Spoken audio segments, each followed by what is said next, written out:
Welcome to my stables. I am the DMobo, and welcome back to Echoes of the Past. Last episode, Kyrish, Sage, and Rhea went back to the house, and Sage began delving deeply into her books,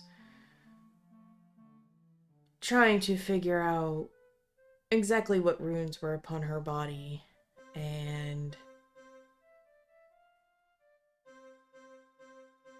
the mystery behind the tattoo gun. All that Kyrish and Rhea could surmise was that it somehow harnessed magical energy in order to work.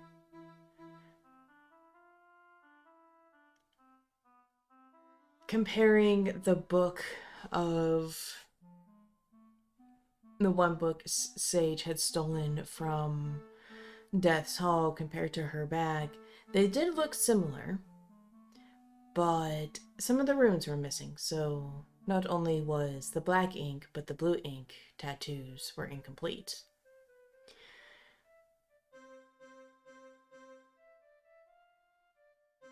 As Kyrish and Sage slept, Rhea attempted to find some alcohol for the poor Bert, but to no avail. She did, however, find a couple books of interest.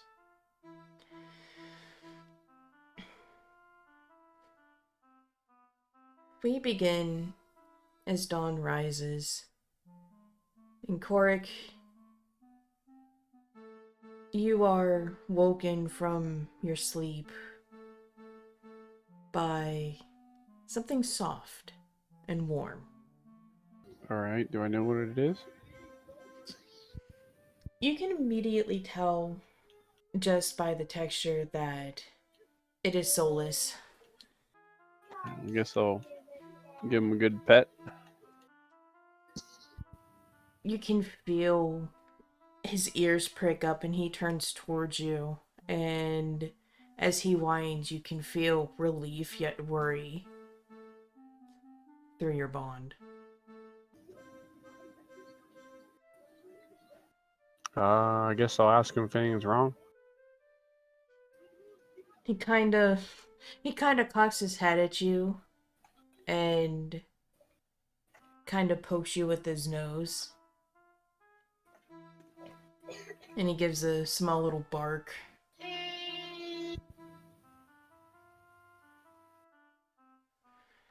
Which Riku comes over. And something's off about her. Last time you remember, she really wasn't wearing anything. And now she's wearing white leather trimmed in gold. Oh, Korric, you're awake! Yep.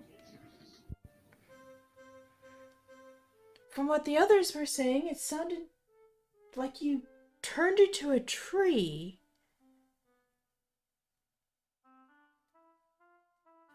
I vaguely remember that, yes. Well, it's good to know that, well, you're at least awake, and from what the other clerics were saying, you're pretty much in good health. That's not a surprise. Resilient.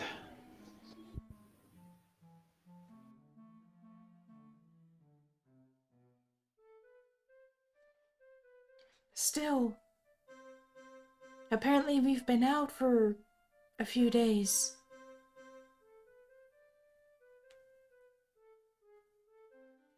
Has it been that long? From what I understand, yes. Yesterday they held the funeral for all those of the fallen. How many fell? She looks down at the ground and puts her hands behind her back. Too many.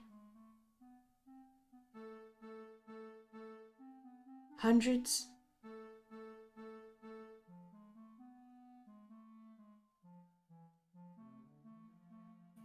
It's never good.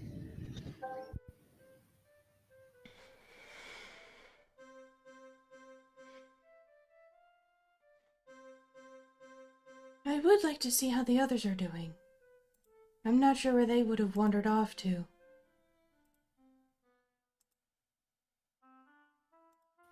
Let's go find them.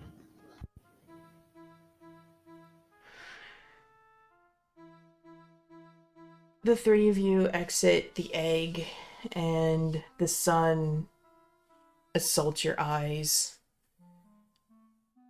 And the warmth of the sun graces you.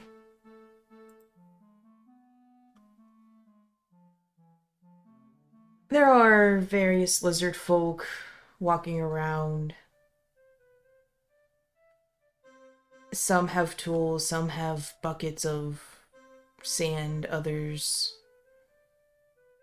carrying towels and whatnot. But you happen to see two very familiar lizard folk talking amongst themselves, walking towards you. They happen to look up and they start trotting, and as they get closer, you recognize them as Keith and Gramil. Korric, Riku. Solus too. It's good to see familiar faces up and about.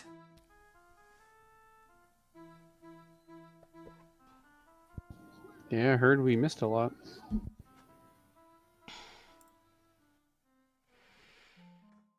Yes. Well, other than the funeral, but unfortunately, it seems that you have bared the heaviest loss.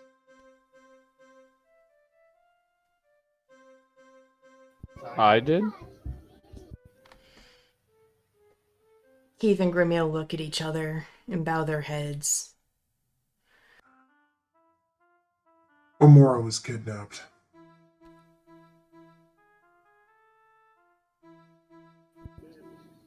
Well, if she's kidnapped, we can go get her, right? That's what we believed, but Kyrish said, well, your turkey feathers had taken her with him inside one of those black oval things that he can conjure.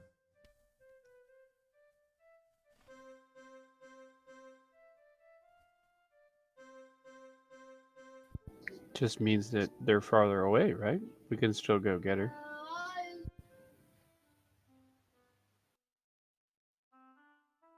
Possibly, but we don't know where that leads. It could be anywhere. Well, I don't really have anything else to do I?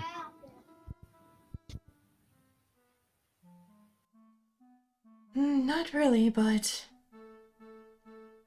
the only thing we can do is believe in Amora's strength. She can get herself at pretty much anything. So, we'll just have to keep our ear to the ground.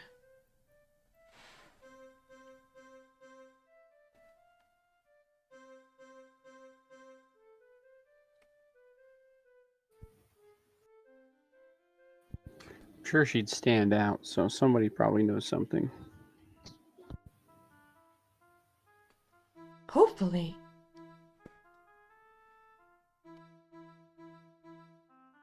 If you want to talk about more battle plans, well, the others are at the house. We're actually going to go there ourselves to figure out what the next step was.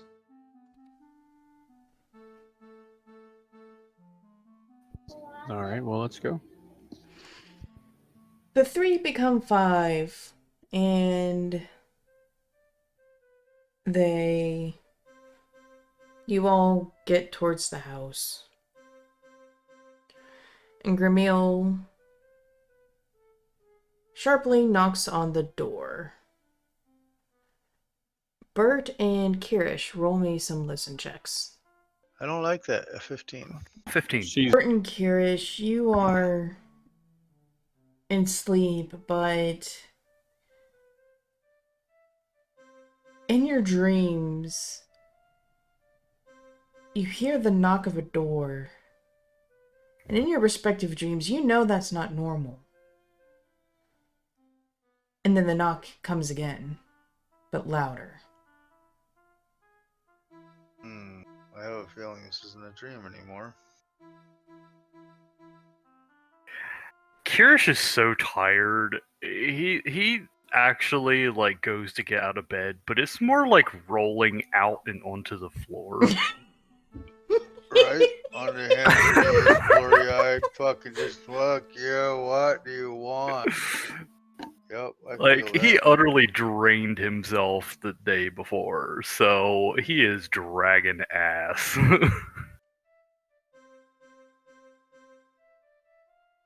Bert, Pretty you... sure he just said he drained himself in some dragon ass. Oh well, my... Oh my god! Bert, all you can hear from the other room is... That might not be good. I'm gonna open one eye and look at my door and say, yeah. The hell are you banging on my door for? You know I'm sober? bloody hell! I'll get the damn door. Damn dwarves. We're in separate rooms, correct? Or are we in the Yes. same sleeping area? Okay. You're in separate Oh rooms. yeah, he's like he's like half-ass yelling this. He eventually makes his way over to the door and opens it. Mm-hmm. You open the door and you see Gramil, Keith, Solus, Riku, and Korric. I'm sorry for disturbing you. We figured we'd come to talk about what our next move would be.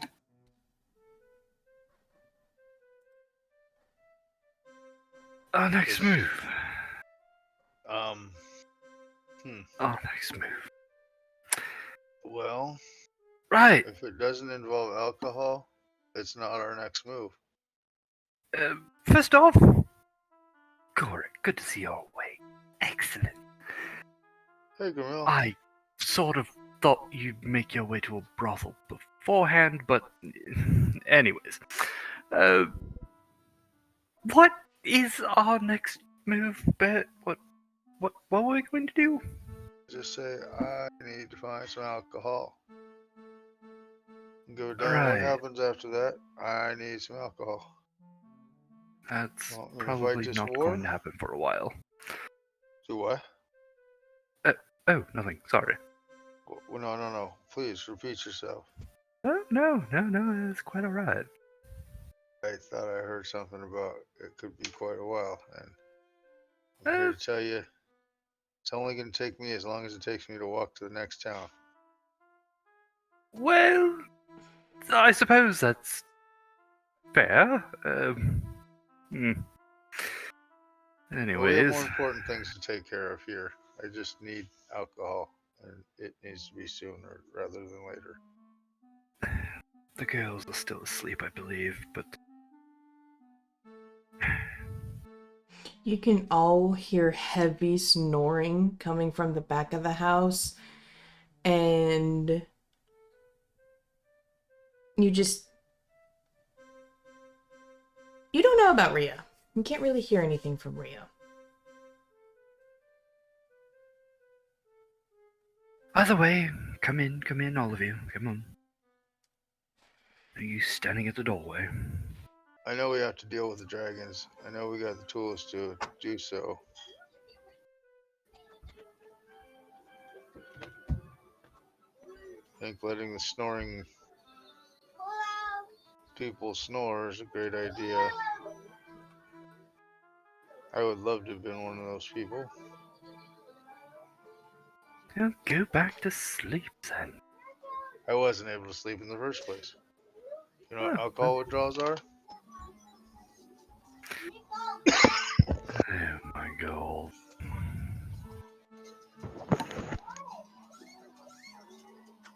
Bert doesn't look very good. He is shaking and sweating. He is pale. You're not faring so well, are you? No.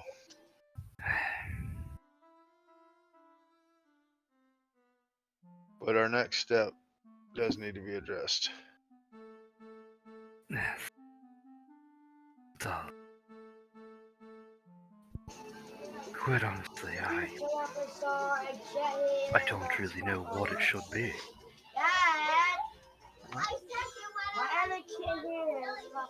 Sit down. Well, We've been given a very valuable gift by Amora. Hmm. We now have the ability to, well, make our own teleport stones. At wait, least a handful of them. what? If we had somebody that could perform said things, that'd be great. Yeah, he sort of flops down into a chair. Yes, it seems when Amora came back to change her things around, she left her backpack here.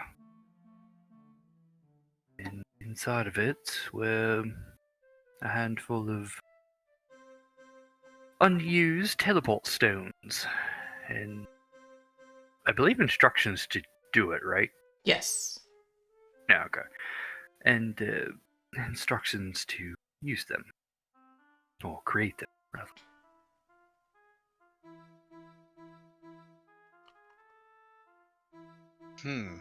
What's the process?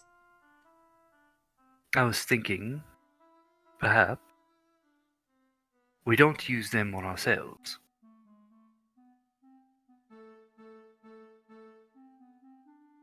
I was thinking, instead, we should perhaps ask Istrol if she would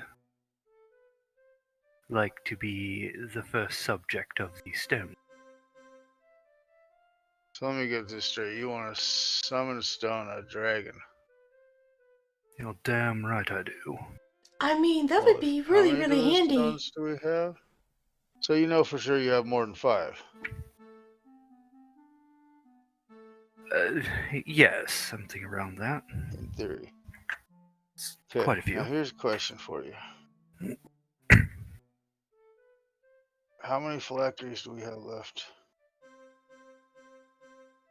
inside of dragons? Well, if the numbers of our group are anything to go off of,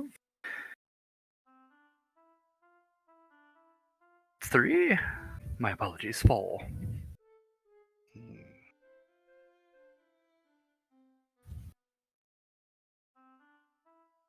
Thinking that if we travel, gosh, it would be really cool to have multiple dragons on our side.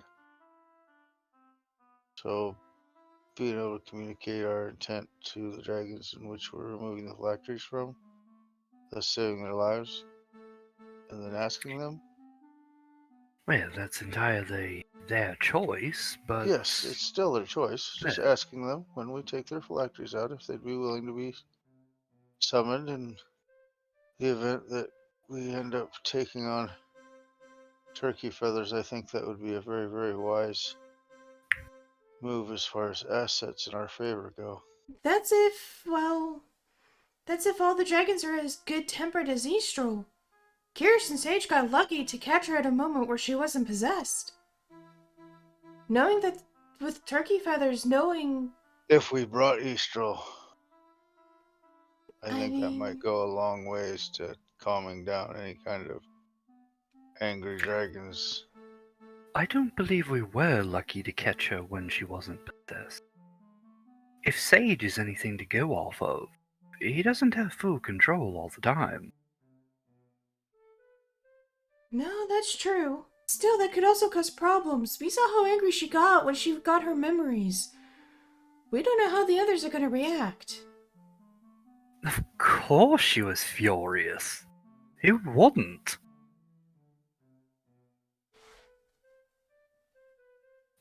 Not to mention, it's a damn dragon getting its memories back. Like, of course they're going to be angry. Well, the thing is we also had god blood to help heal the brain. We don't know what's going to happen if we remove the phylacteries without the god blood. But that's We why also we got have that a sword. weapon to remove them, yes. What? He's going to open up his bag and casually draw the sword. You were a conduit for gods. Multiple of them. Kudos to you. Don't know what you've done in your life, but good work. She just blinks in a mixed state of awe and shock. No. Me? No. Don't pull my leg. He just sits there with stone face, just... Do I look like I'm kidding? He's dead serious. Oh, you're being serious. Oh.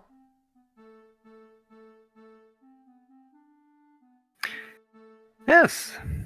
Well, apparently this, as gruesome as it may look, will extract a phylactery safely out of their heads or whatever they might have them. Supposedly, if we can actually trust those beings.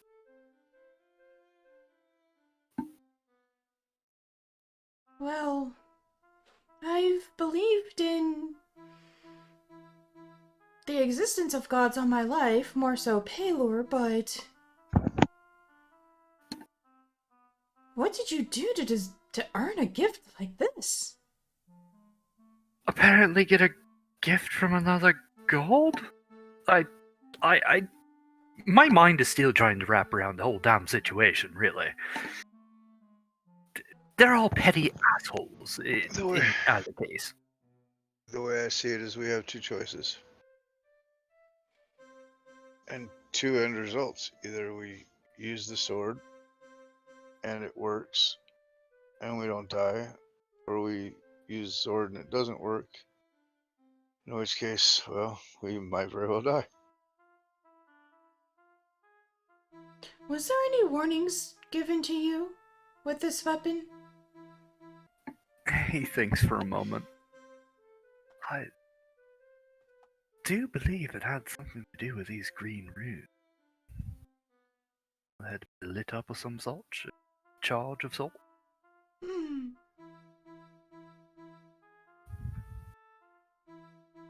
Did they explain how to charge it? Gods no. Riku walks up to it. May I? Of course. Hands it to her. She takes it and she sits down and she's reading it. My Elven is a little bit shaky. Oh, hi Rhea. Can you translate for us? You're an elf. I'm sorry, what? Rhea looks up. Huh? What? Oh, hi everyone. And just like a sage, she puts her nose back in the book she's reading. This is gonna take me a hot minute. You guys do what you guys do best. I'm going to try and translate this. Yeah, take your time. Whatever we can learn might help.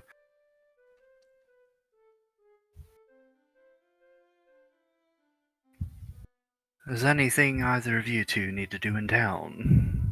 I suspect we'll be leaving as soon as possible. I don't think so. No. Although we still need to learn a new course of action. Oh. Do we have any news of other cities, well, in a fair vicinity? Don't really want to go halfway across the damn continent.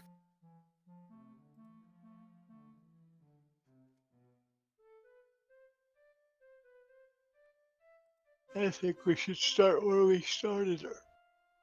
Retrace our Grimio, steps. please? retrace. Well, they still have the dragon in the sewers.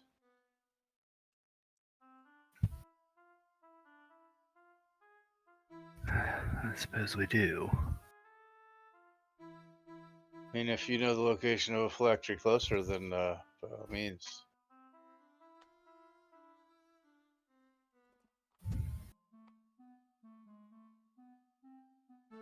Yeah, what did I know of, anyways?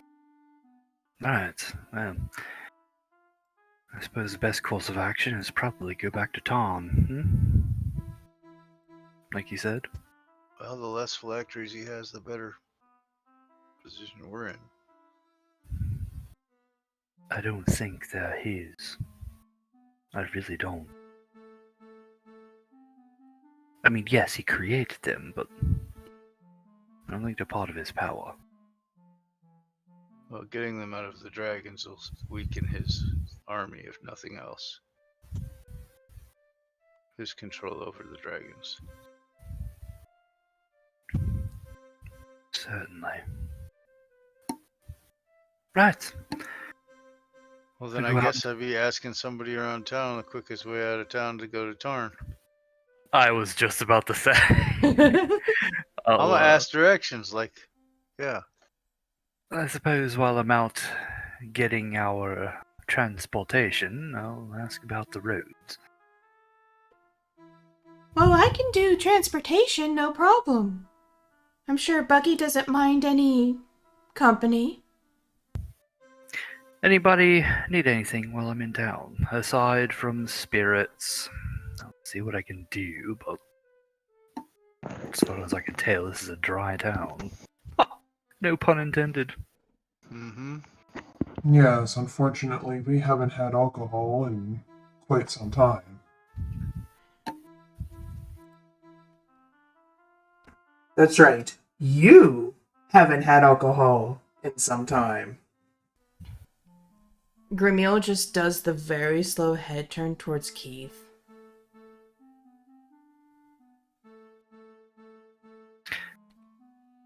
Keith, my main man, are you holding out on me?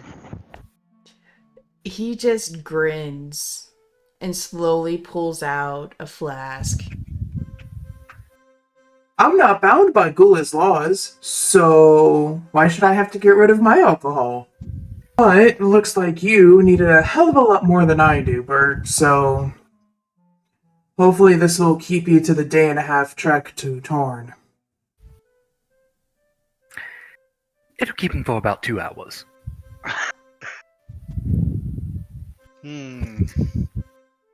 I don't think I've ever been so happy to see you.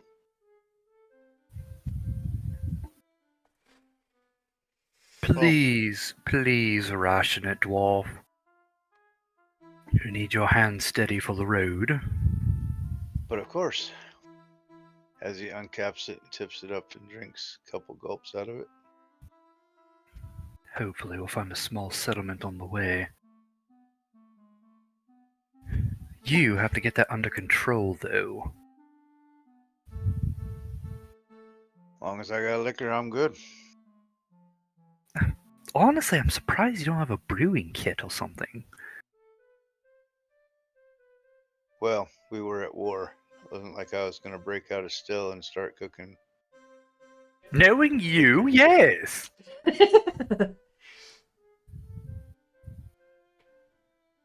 Well, I guess, what are we going to leave a note for the rest of the party? I mean, Sage may not like it, but I can harness a saddle for one of the hippogriffs and, well, basically, well, Korric, this is where you come in. You get to tie girls up to a saddle. I know all about the knots. Don't worry. Hippogriffs? What? Remember Buckeye? Why has Okay. my mind drawn a blank on that? Oh, I don't think I'm thinking of the same Buckeye, but okay. That's Brown Eye. oh, God. Buckeye is the name of my personal hippogriff, you heathens. if you're certain about that, It'd be a lot It would be- faster. it would be very much appreciated. Are you sure they'll be able to take all of us? It's a lot of weight. Hippogriffs are actually quite sturdy, and also, with their feathers, they can also keep us cool while we walk.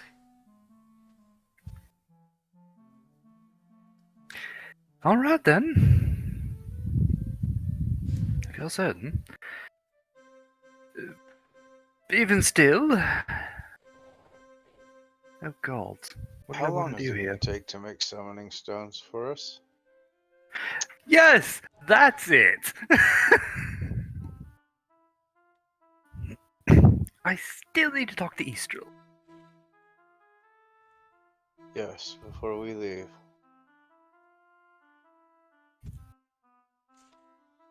He's going to go into his room and get him Mora's backpack.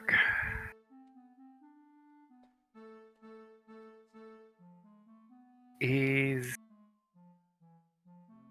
going to put the whole thing into his bag, but keep a single stone and oh god, was it part of the note the instructions were on? Yes, the note had instructions, and then Amora wrote a little bit at the end of it. Okay. He's going to put her armor in as well, because that she did leave her armor too, yeah? Yes. Yeah. I promise I'm going to return this. I'll get you back. Damned flying ill.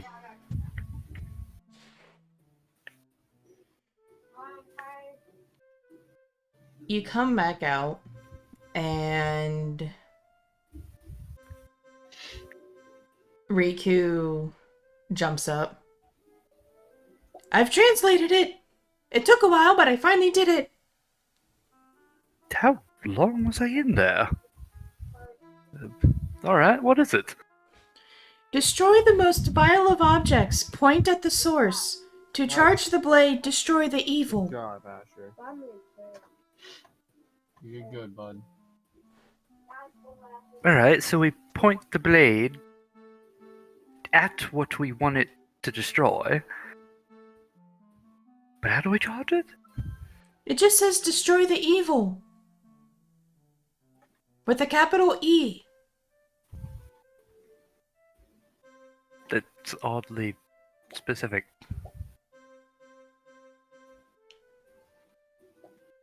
Are we supposed to slay evil aligned creatures with it?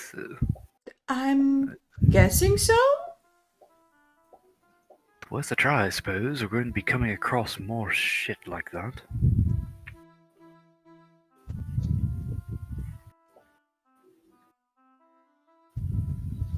Babe, you're windstorming a little bit. I apologize. Nope. It's fine. Look, I'm just... Oh. Fucking day to day, I swear to God. Look, I'm just translating what it says. I mean, I'm assuming it's destroying what you said, but we can only tell if we ever come across one, so... Well, This none is- of the rooms are lit up right now, yes? Yes. Alright then, I suppose we'll know when we try it out. Hopefully this is as simple as it works. Gifts from the gods are usually a bit, well, difficult to navigate. I can only imagine.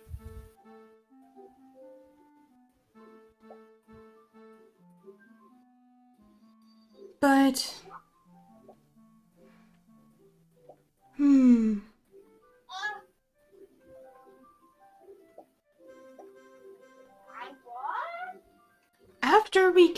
After we get Istrol's summoning stone, maybe we can have Istrol search for Amora.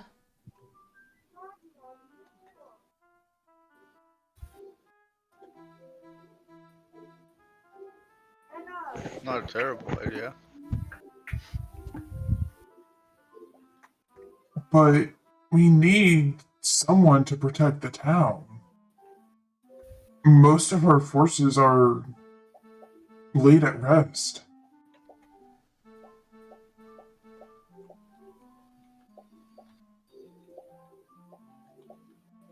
Hmm. I'm not going to ask Istrol to go with us. Not right now.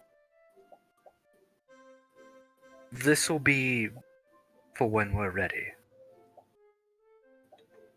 To end all of this.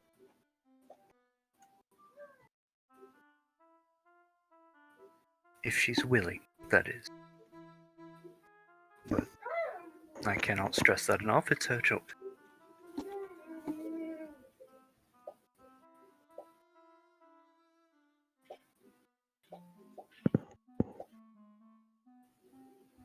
Well, then Agreed? shall we go find her?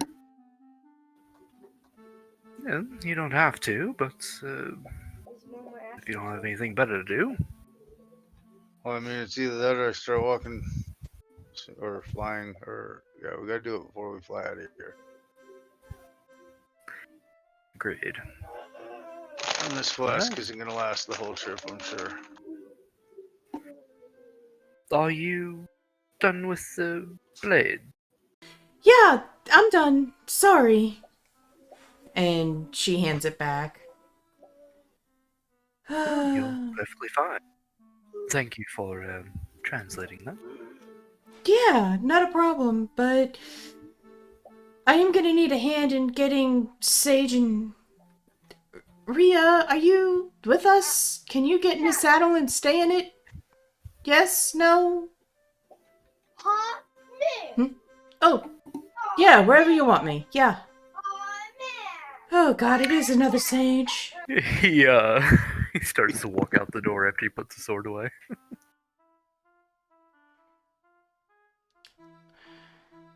Riku will follow suit, and she counts. She's going to start forming her circles, her hands, in two opposite rotating circles, and lavender mist starts to form. And similar to the black portals, it's a lavender one, but it almost seems like there's depth to it. And out come 3 hippogriffs.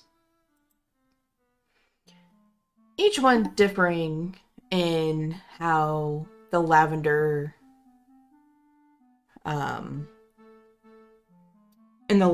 streaks their feathers. You recognize Buckeye as being a solid lavender, and he comes through first, proudly, clip-clopping on the street, and fans his wings. A second one comes out and looks to be like a normal horse saddle. Except instead of having a strap across the belly, there's also straps hooking around the front and back legs. And a third hippogriff with lavender wings, but various shades of purple body, has what almost looks like a saddle but sideways. And it looks to where Solus is and kinda lays a respectful distance. Right, so I need help to carry Sage and put her in the saddle. Rhea, get in the damn saddle. Dear gods above. Yeah. Alright, yeah, just don't. Oh, there's a couch there. Whoops. And you just see Rhea with this book in her face, slowly turning pages, bumping into the couch and the table into the door frame and bumps into the hippogriff, which kind of snorts and like in a very offended manner. She gets up in the back seat of the saddle and continues reading. Right, Korric, go ahead, start tying Rhea up because Gods above knows that she's not going to pay attention enough to hold on. I got it. Just don't try to cut these. If you can't get these knots undone, let me know. It's all in the hands. Hey, you know what? You tie him up, you can let him loose. But you're going to have to explain. You know what? No, I'll explain whenever Rhea gets You want her to fall out? No, Or I do you don't. want her to be secure? I want her Alright. to be secure. Then we know what needs to happen. All right. I'll rub the ropes out later. Don't worry. Hey, you're the master with ropes. And That is true. she's gonna go inside and you can hear sounds of struggling. And just, you hear something being dragged across the floor. Sage is a lot heavier than I expected. Please, I need assistance.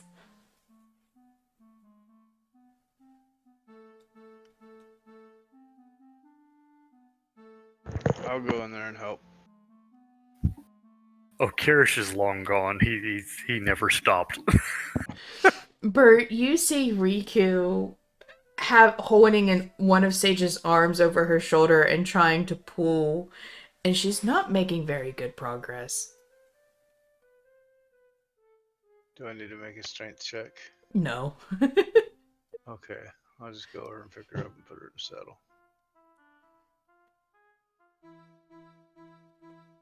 You grab her legs and Riku grabs her other arm and you waddle over to the hippogriff and put her in the saddle.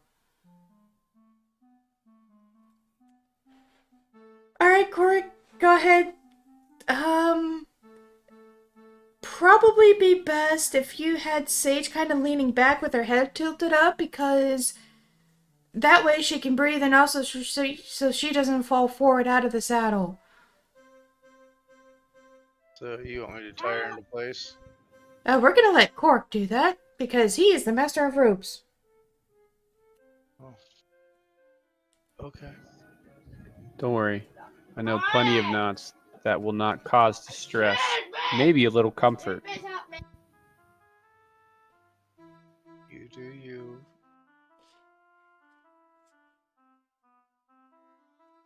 You know what, Bert? There's no shame in Shibari. Don't worry.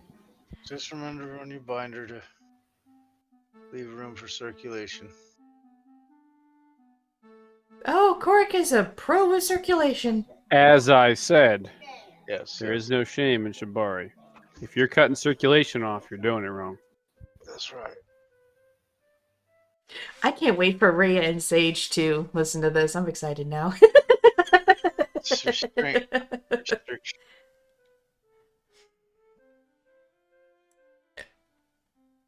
Riku gets on Buckeye. Let's see.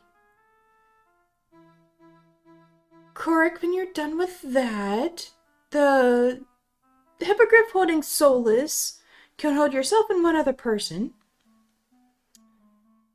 And then Bert, and that leaves...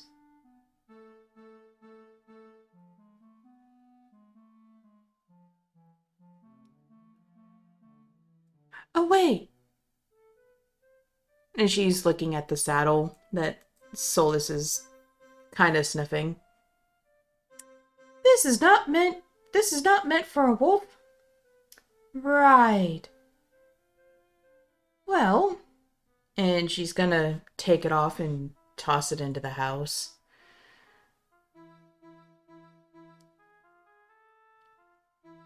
Actually, wait. And she grabs it. I just put it on wrong in the first place. Okay.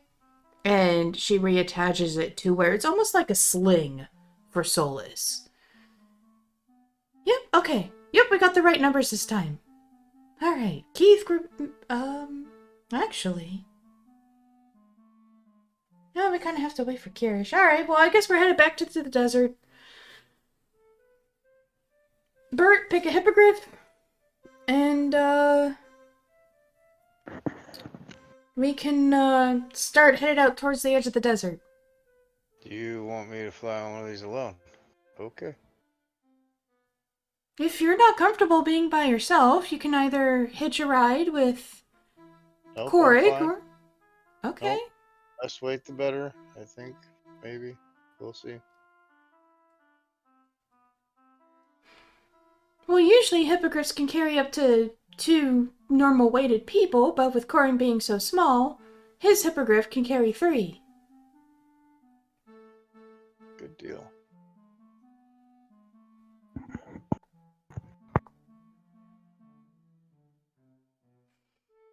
So yeah, let's head out towards the edge of the desert, I reckon.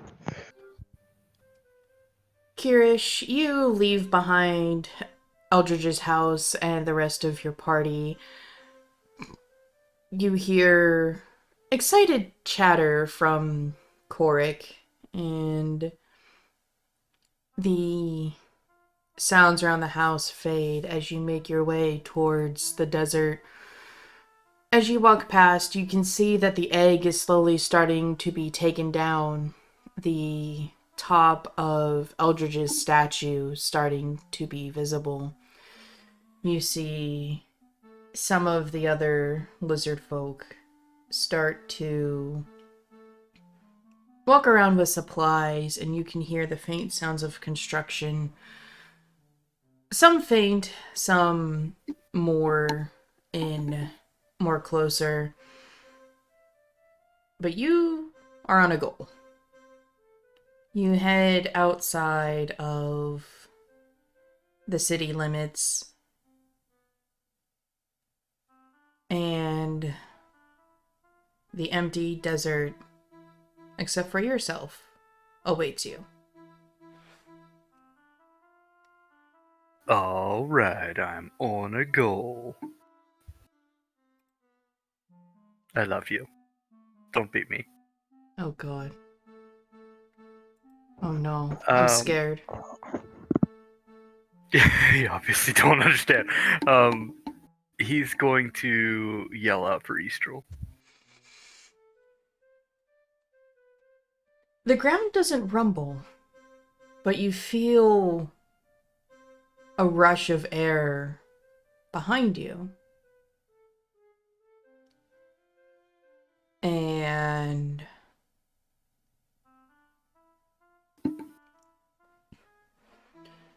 as you turn to look, you see Istrol's form high above you, but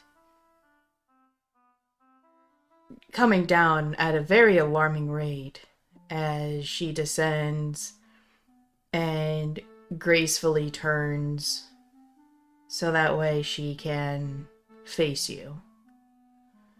As she lands, some of the sand erupts and falls, but as the sand settles, so does she, as she basically makes a dragon loaf with her limbs tucked under her, her head, her neck laying against the road, looking directly at you, and her wings fold against her back. Why must you always be so dramatic with your entrances? I can't help if you called during the end of my hunt. Oh my. Well. In either case, I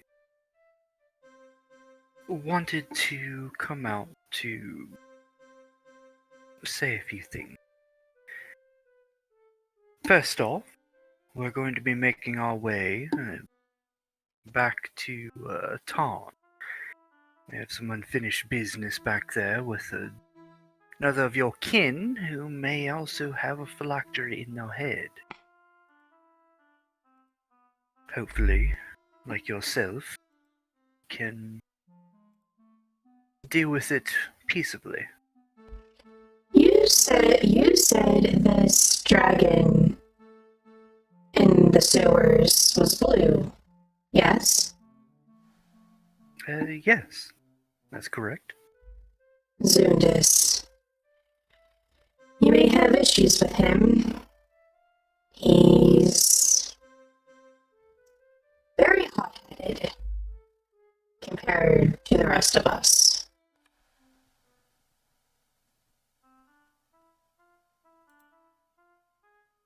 Regardless, I don't plan to waste a life if I don't need to. Do you want to see if I can talk to him first?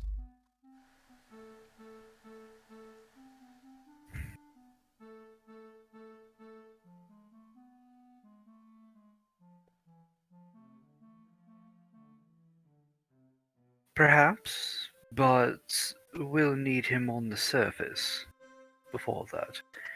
It's small enough to stay down there, so I'm thinking he's going to be trying to stay down there. No reason if there isn't going to be an attack on the city. Expose him. It's concerning because Zundis was very strong-headed. He hates being confined to spaces, which might make him more irritable.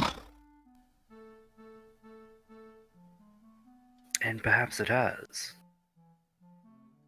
But we need to deal with the situation as we can deal with it. We'll have to assess it when we get there. We weren't exactly concerned with the situation at the beginning. We were still getting our bearings on waking up and all that. There was something else I wanted to talk to you about, though, Istrol. The winged one with us. You remember her, yes, Amora? I do.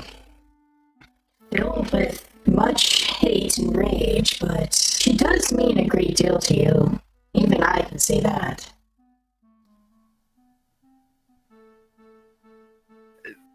Regardless of that, she left us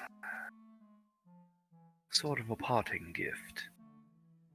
An unintentional one, it seems, but I believe we now have the ability to create a few teleportation stones.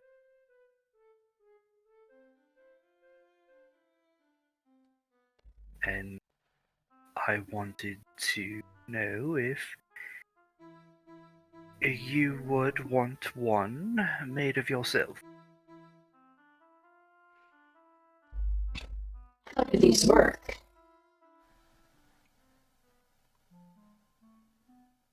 That is what you and I are going to have to figure out.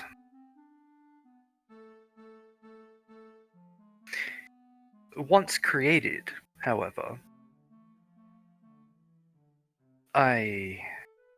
whoever is holding the stone can just call your name, and should you deem it fit, you can be summoned. Though, I'm thinking I'm going to have to throw the stone and try to summon you. I don't want you to land on top of me. She gives a brief chuckle. And this can be done at will. Once a day, I believe. They have a bit of a recharge to them. But under stipulations, of course, Istrol. Should you see it fit, I would ask that you stay here, as we had talked before. As a guardian of the city. But when it comes time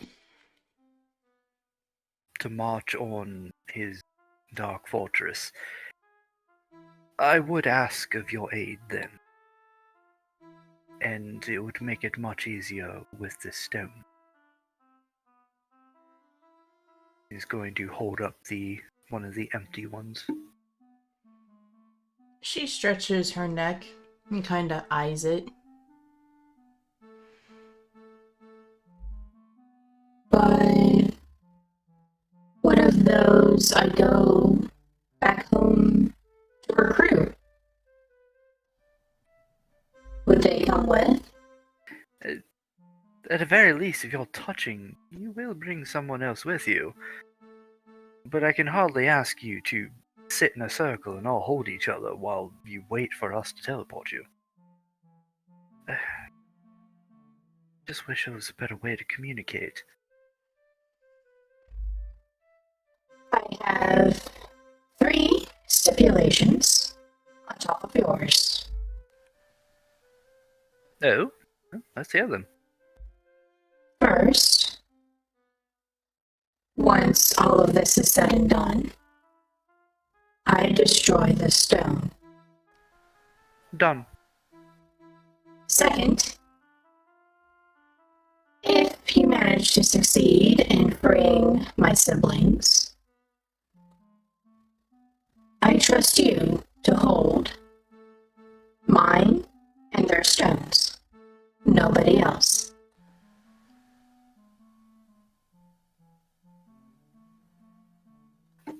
Very well. The third,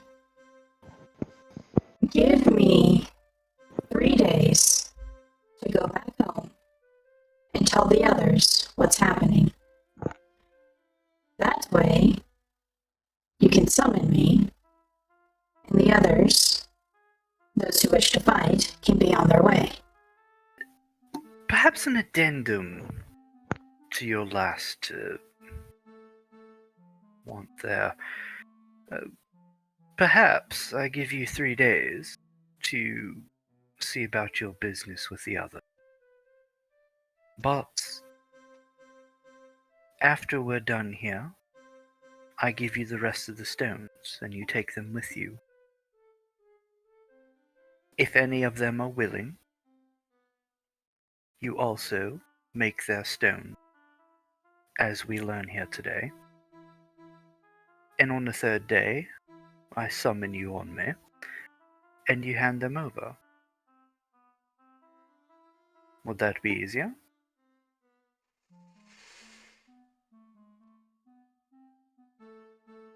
I like the way you think. However, there are many more than 10 of us living in Faerun. Oh, I can imagine. It's just as many stones as I have, though. If any should agree to fight, and they arrive to Ardnog, where would you have them wait?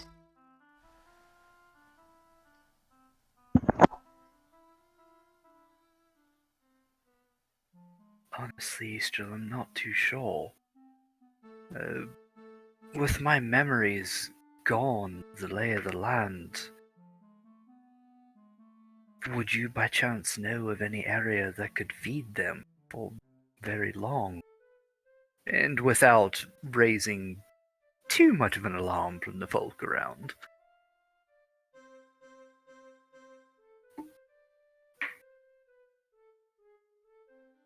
She thinks. This continent can hold pretty much all of my siblings and relatives. The only problem is you've only really freed, well, this is pretty much the safest place. Since, well, I'm free. I know I have a few siblings up north, within the forest and in the mountains.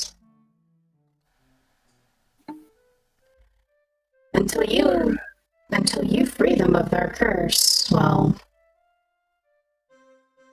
those of those appreciate the colder climates won't be able to go up there.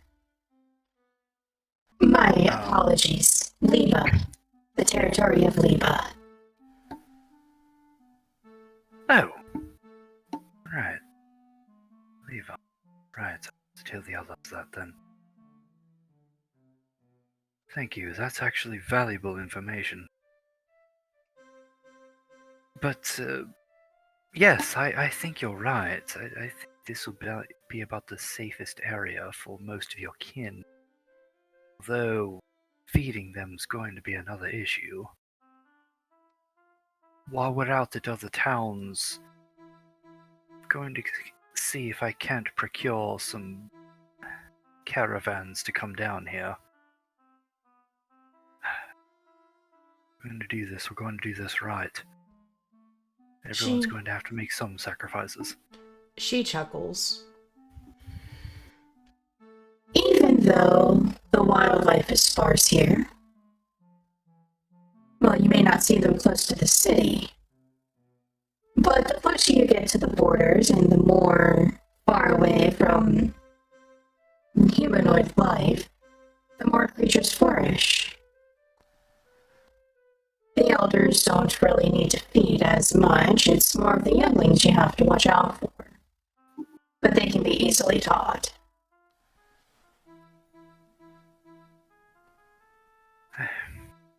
If you're certain, I'll trust your judgment on that then. You worry about the people. I will worry about the dragons. Fair enough. Now, Alright. how does one make this summoning stone you speak of? He's going to get out the note again. Well, looking at these instructions. One, I'm going to... Well, I hope Bert actually counts as a cleric still. If not, we're going to be looking a bit more. Drunken one. Oof. Oh, sober one. Oof. No, well, yeah, something like that. He's somewhere in between. And I'm not sure if we're going to be able to destroy the stone without destroying a part of yourself, Istrol. She cocks her head. What do you mean? Well, it says here, obviously we're going to need a willing subject, but willing enough to undertake the pain of putting a part of themselves within the stone.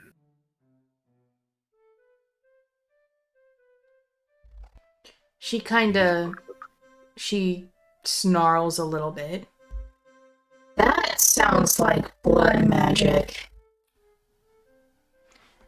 When you read the note further, it says that blood is preferable because it's the life force, but eyelashes, hair, scales,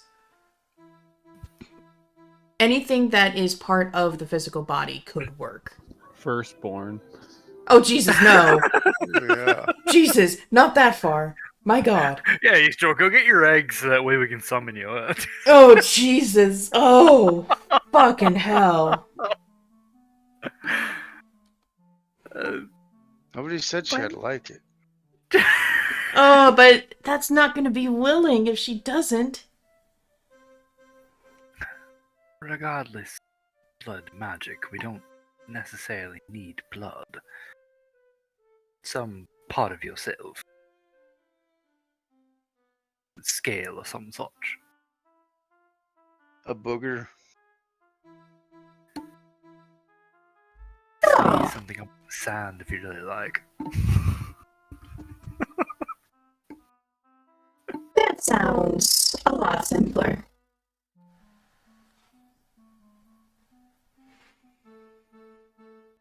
I think Yes, you would think with a magic like this, it would be a little bit more difficult, but, well, that seems pretty straightforward. Anyone can do it. Except they have to be a cleric. Yeah, not Well, everybody can be a cleric. There are two clerics. I don't know about that. There are two Yeah. clerics you have at your disposal. Who's this? Oh, what's her name? Riku, yeah. Riku. You know, the one who was actually a fucking god mouth. well, I think the easiest thing for you to get would be one of my scales. I don't think one of my damaged ones would do you any good. God. Not really sure what exactly we need, but sure. I think it just needs to be part of yourself.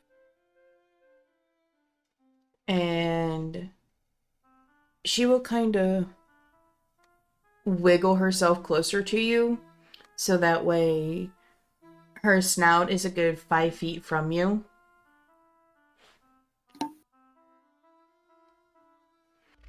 The facial scales are the easiest to take off as they're smaller.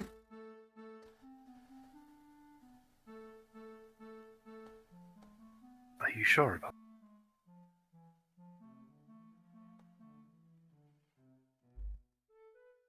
Yes.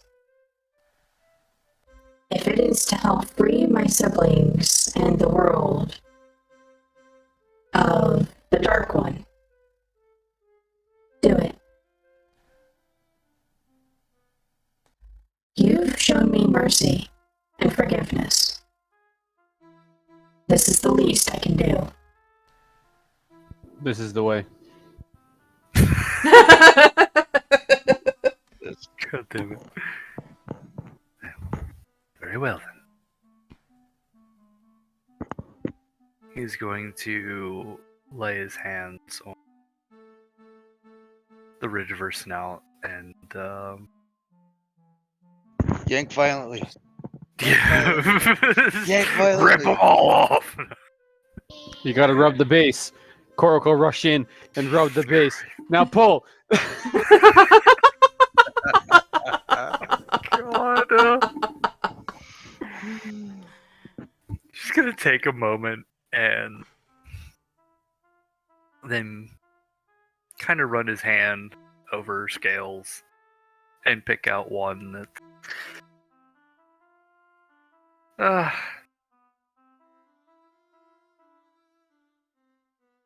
I don't even know where to fucking go with that. I don't know. He just picks one out and kind of it's not really like laying down smooth like the others. You know, something to actually have a little bit of a hold on, and he tries to make it as quickly as possible. You know, kind of like ripping off duct tape or something. Just Roll me.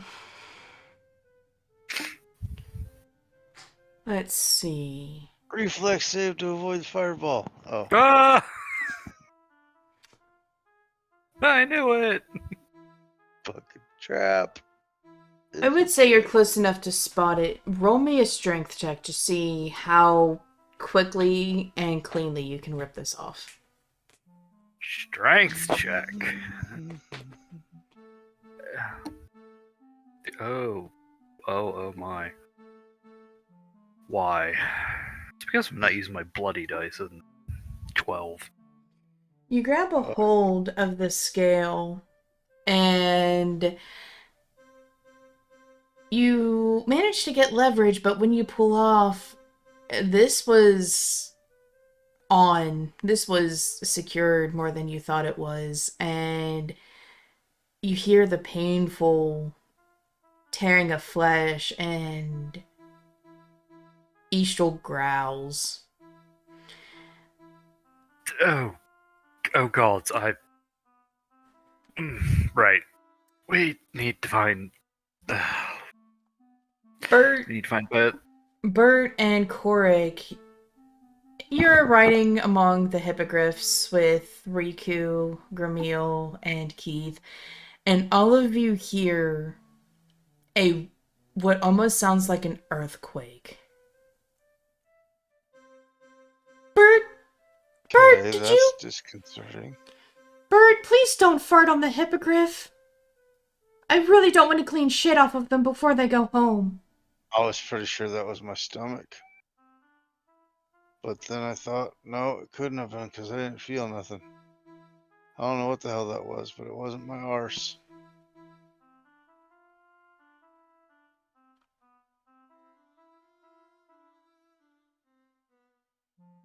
Korric, you're not getting too excited, are you?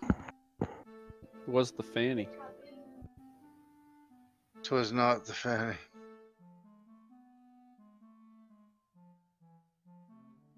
That's a little bit concerning.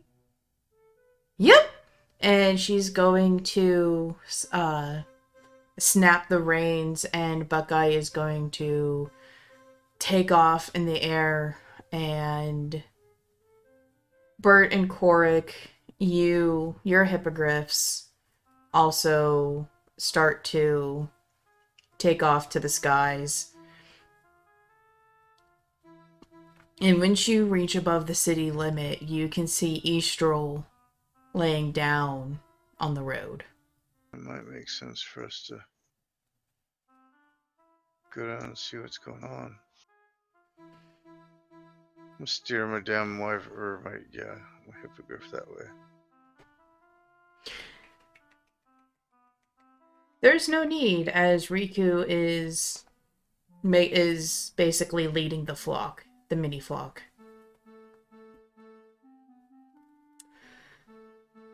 We go back to Kyrish. There's nothing in that bag that could simplify this.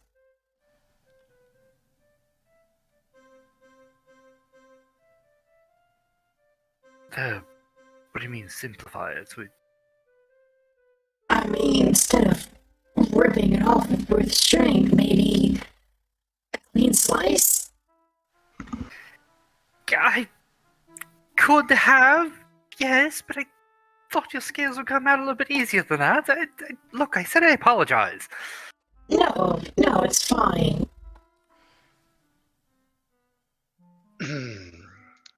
That's when you should have gave her a wink and said you liked it. Walked away. Oh my god. Do you make another attempt?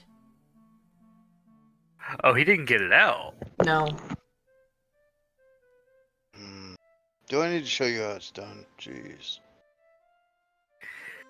Not even there. Right.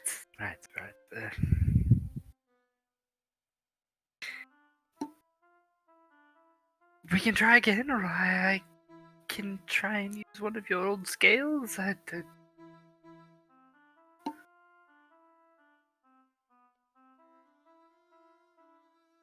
You started with this one. Might as well finish it. Right. He's going to take out a small knife. Let's try it this way, yes?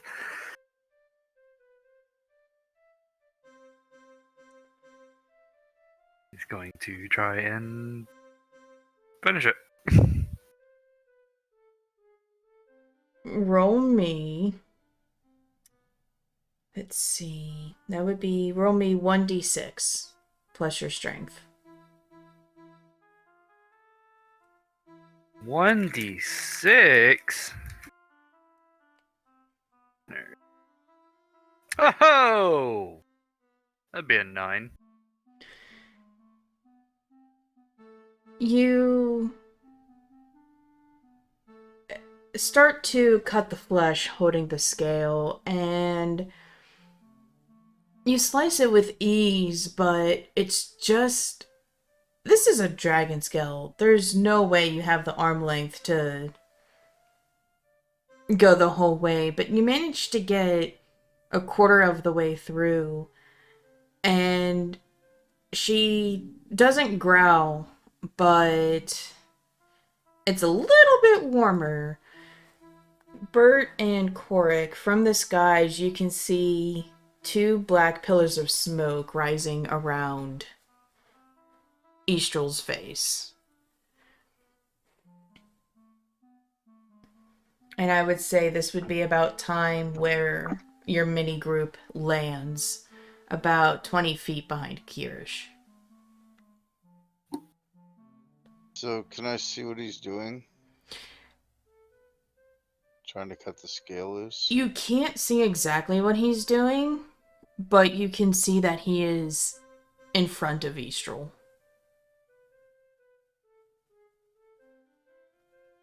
Looks like he's about to get breathed upon.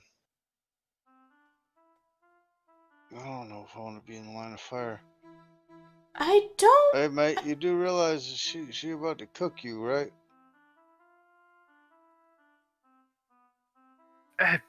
One moment. Almost done. All right, buddy, whatever. I don't know that you have a moment, but okay. What the hell is he doing? Just one moment.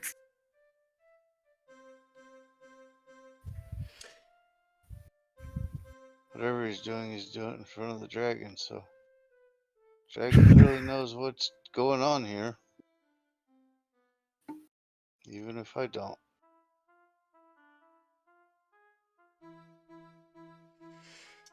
Kyrish, do you rip or do you continue cutting? Oh, he's continuing. Roll me another d6.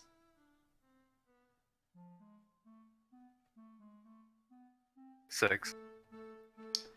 Alright, so you take another swipe at it, and the scale is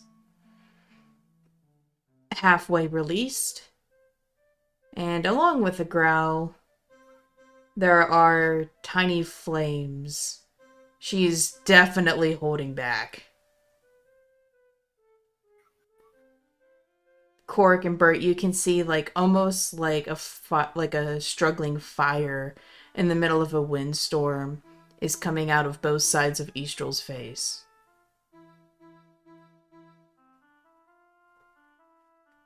Buddy might want to let me heal it. I don't know, but you might want to get out of her way.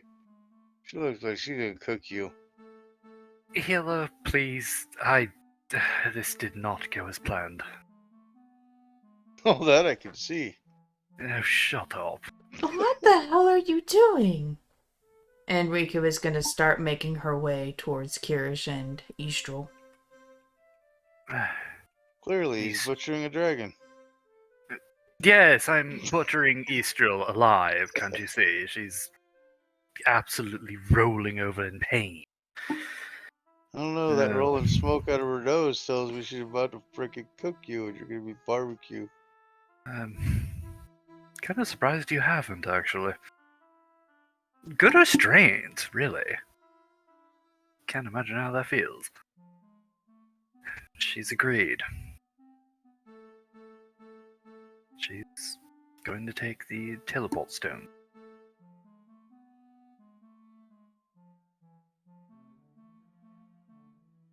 Huh. Okay then. Yes. And as such, I'm also going to require one of you two to aid in this. Oh, my pleasure. I'm sure. Oh, anything I can do to help as a cleric, you know. It's all about What have you done for any god whatsoever other than worshipping the god of liquor? Look. I don't pretend to be somebody I ain't. Since you known me, ever seen me without a bottle this long?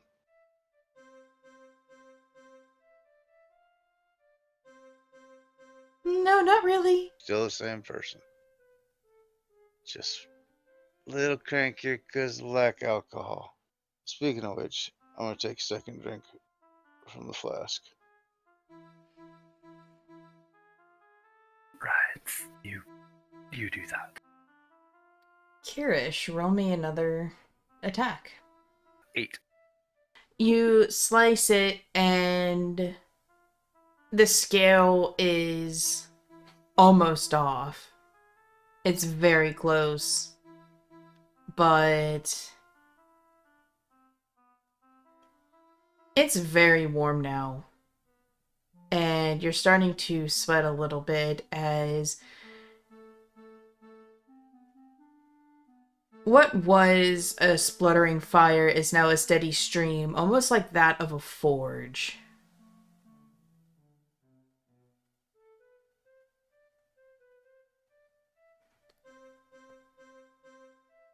Right. It's He's still not gonna get off. cooked. Almost. It's almost off. Oh my god! How big are the fucking scales on her head? I mean, Honestly. she's an adult dragon, so pretty big.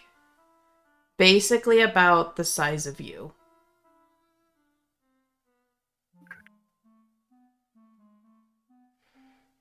I think it might just be easier to rip it off at this point.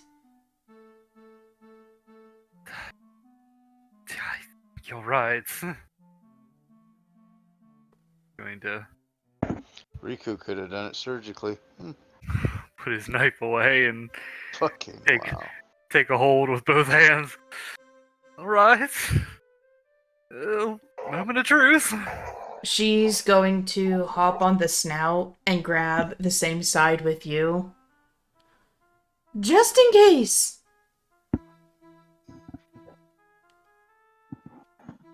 Oh hell, I might as well give him a hand too. I'll give him an assist.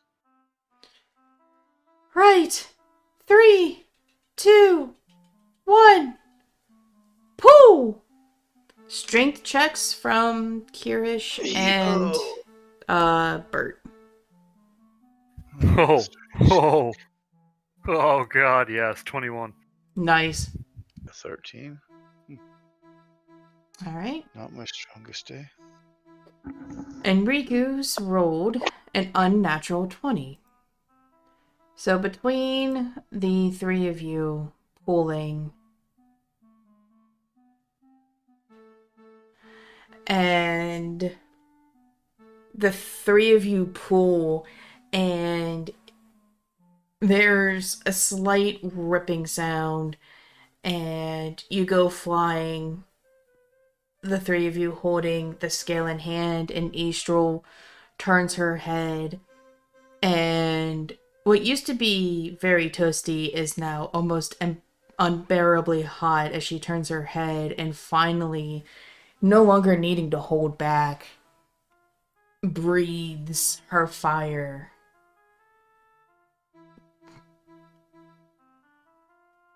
And when she's done, she rests her head on the sand. A little bit of blood trickling from her snout, but to the sand on the left of you is a nice sheen of glass.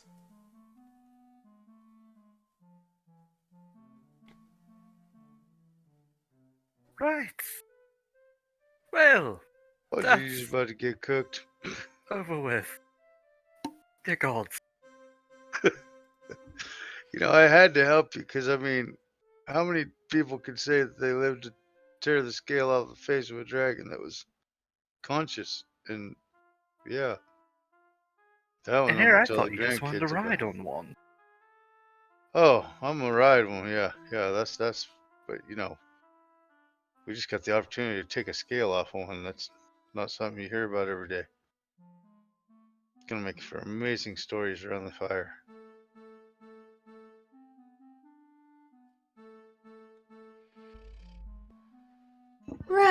Right, well, as much as I am good with a knife and whatnot, and she's gonna turn to Korric, we should let the one that deals with animals on the daily heal a fellow animal.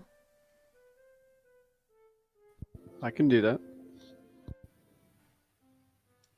Istrol. Oh, Don't think dragon would constitute as an animal, but yeah, sure.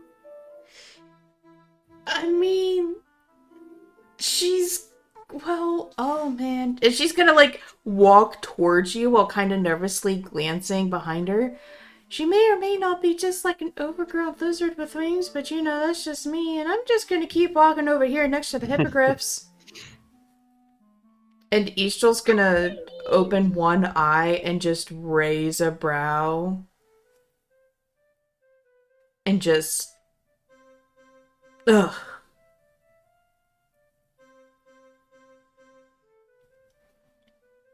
But Korric, you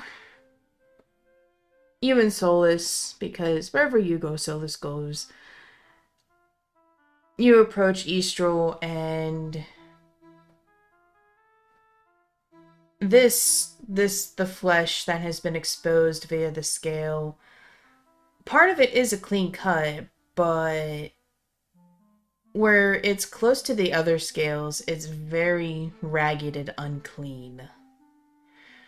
Roll me a heal check. I got 12. You Do know, we heal? it's not every day that you get to heal a dragon, but you know enough to soothe the pain and to stop the bleeding.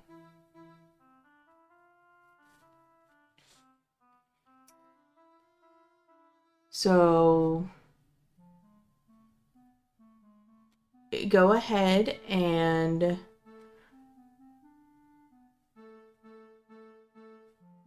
do, let's see.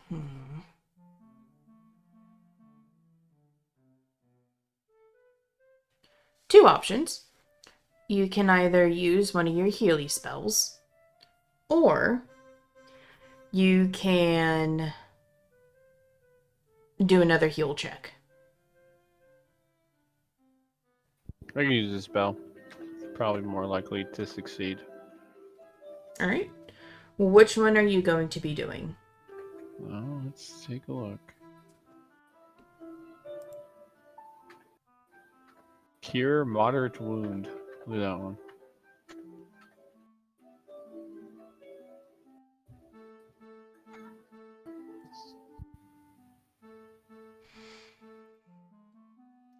You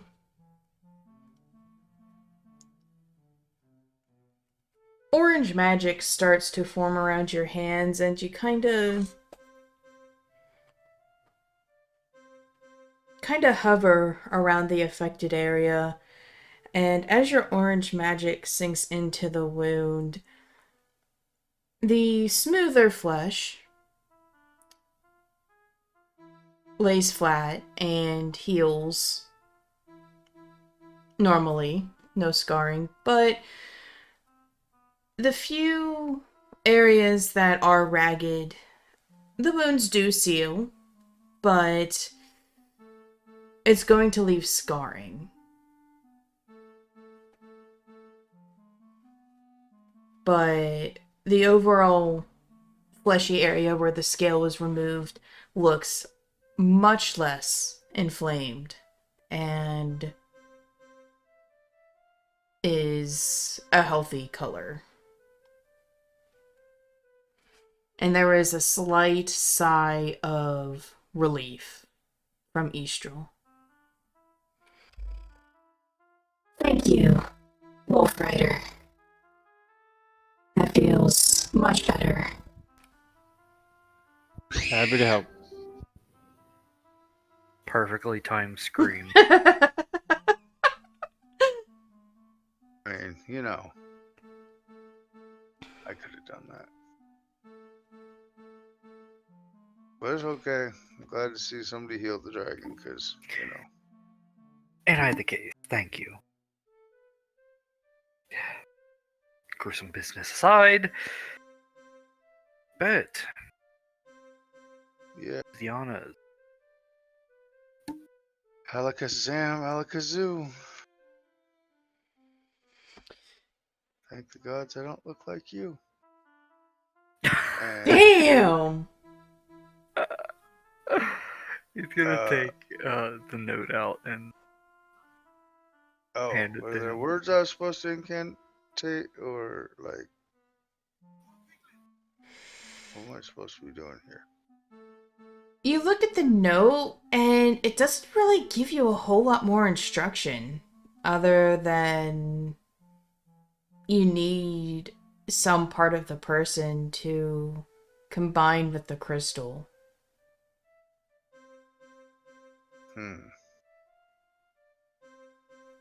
Okay. Well, I will take the materials.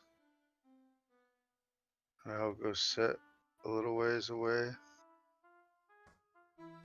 And I will meditate.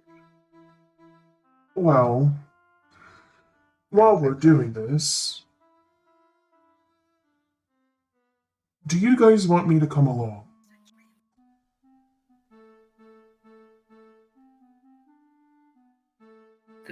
Along for what? Going to town?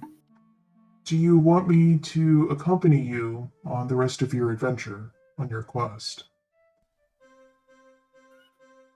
Yes. Who's asking this? This the dragon asking this? This is Keith. This is Gramil. God damn it!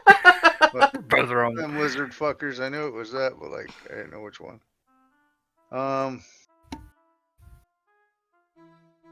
Yeah, I If you would the like, more the merrier. I should say. I wouldn't be asking if I didn't want to, but since Bert is making the summoning stone of Istrol, just in case we have another situation where I'm separated from you all, well, And with his good arm, he's gonna kind of look at his arm that's in a sling. Keith, what did you have to use? I just gave him one of my scales. That's pretty much what I did. And Gramil is going to look on his arm, find a scale, and a lot less noisy, but the same ripping sound and a grunt from Gramil. He's gonna take off a scale. All this descaling, come on now, people. I could wait. You don't have any hair. Never mind. Yes, I don't have hair, but so it doesn't get combined with this dragon here, well, I'll hold on to mine until you're ready for it. Oh, that's fine by me. Bert, roll me an intelligence check. I rolled a 4. You have no idea how to combine the scale with the crystal. Is this a religious thing? From what you've read on the paper, no.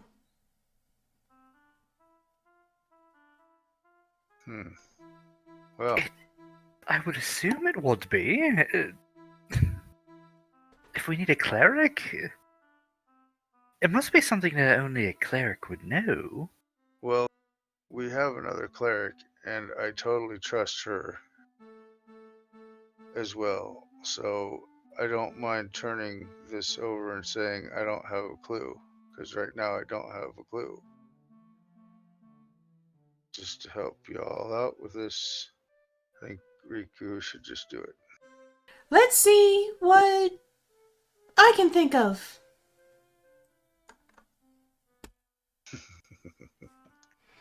I love making NPCs do shit.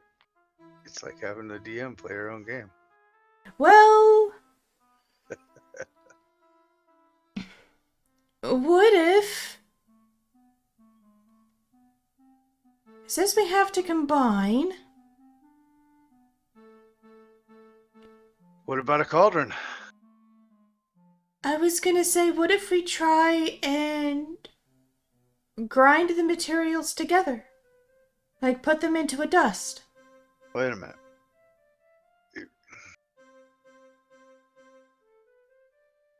You think that would work, or are we going to screw up and maybe lose a summoning stone? I honestly don't know. Bob took one of my scales and, well, After that, that was it.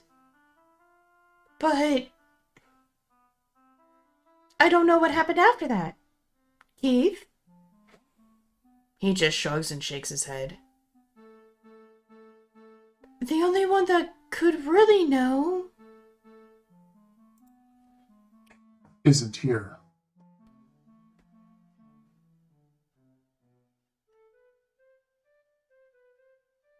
Well, who's that? Riku just kind of gives a look of, who isn't here? Oh, lots of people. Sage, Pete, the king. She kind of does like a side eye glance towards Kyrish.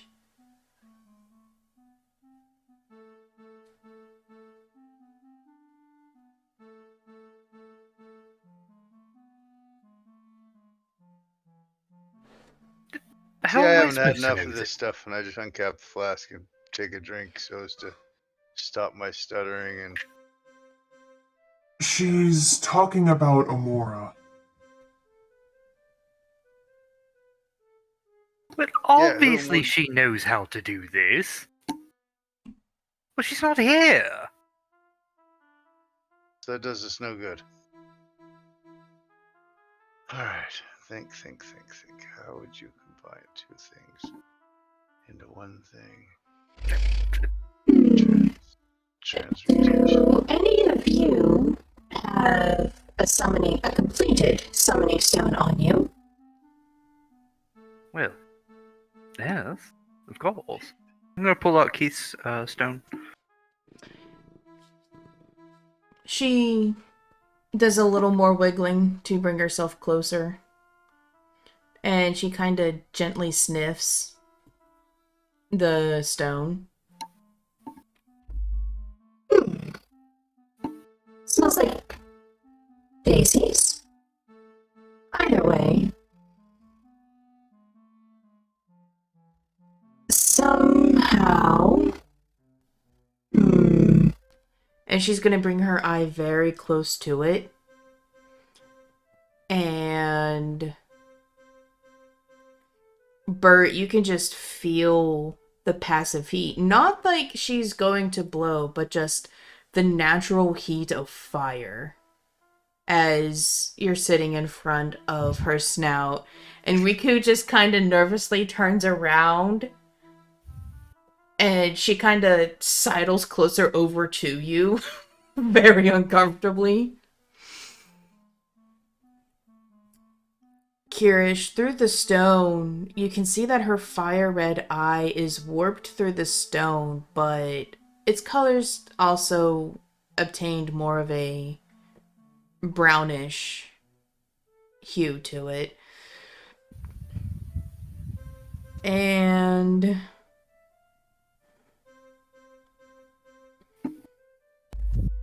Well, with the skill, it's definitely.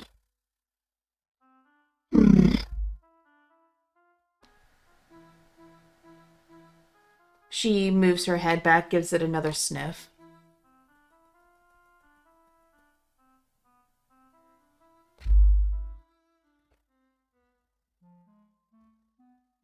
Well, something had to break for the essence to be inside. But I don't see any imperfections in the crystal.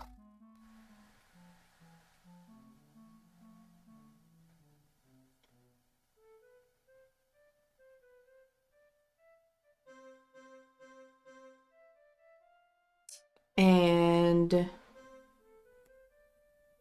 fire truck engine red magic is going to come out from her nostrils and surround Kirish's hand.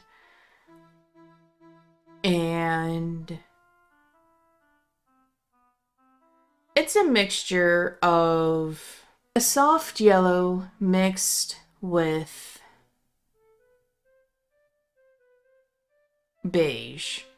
Swirls around, And you see that almost like the soft yellow is almost cracking apart and then coming back together. Oh. So he broke open the stone and put it back together.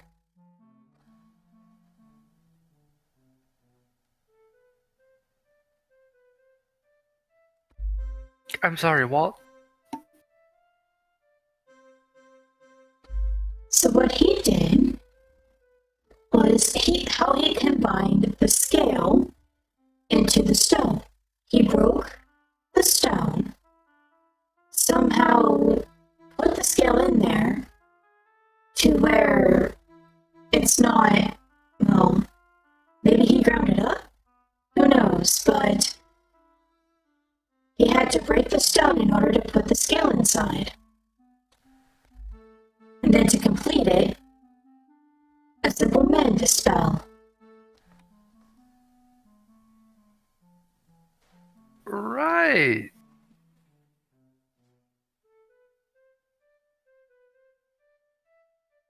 Well, so we just break the stone. Why do we need a cleric for that? Even I can mend something together.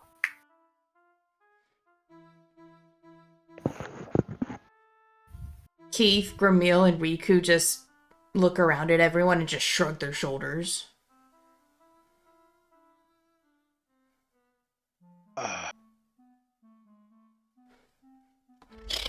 Maybe it has to deal with the intention of the person?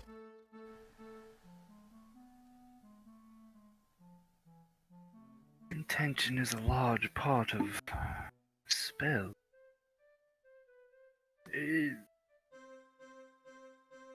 Is there a god or some such that would have to deal around anything with this?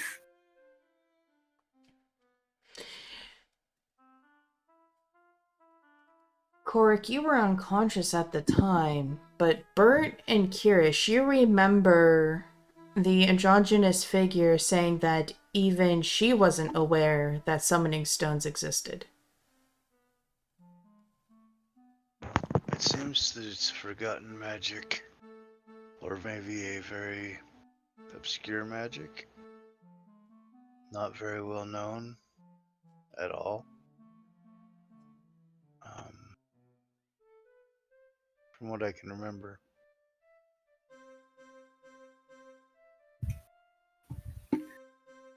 Why would Amora think it needs to have...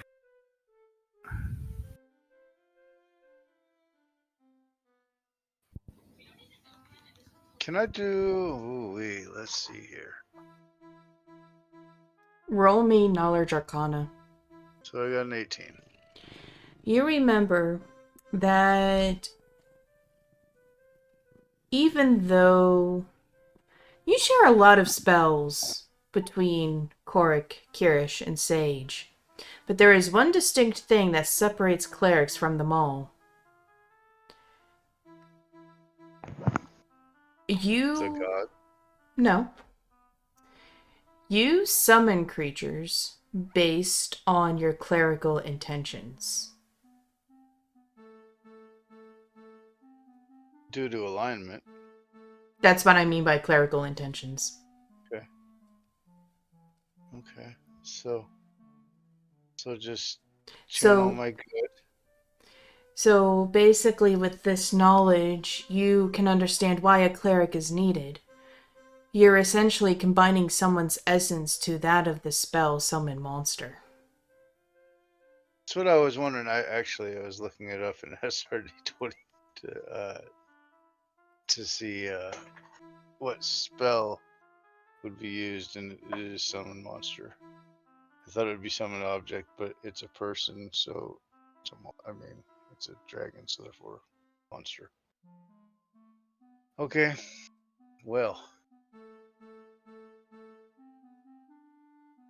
I will. Hey, can I see those for a second again, please? I got an idea and I want to try it out.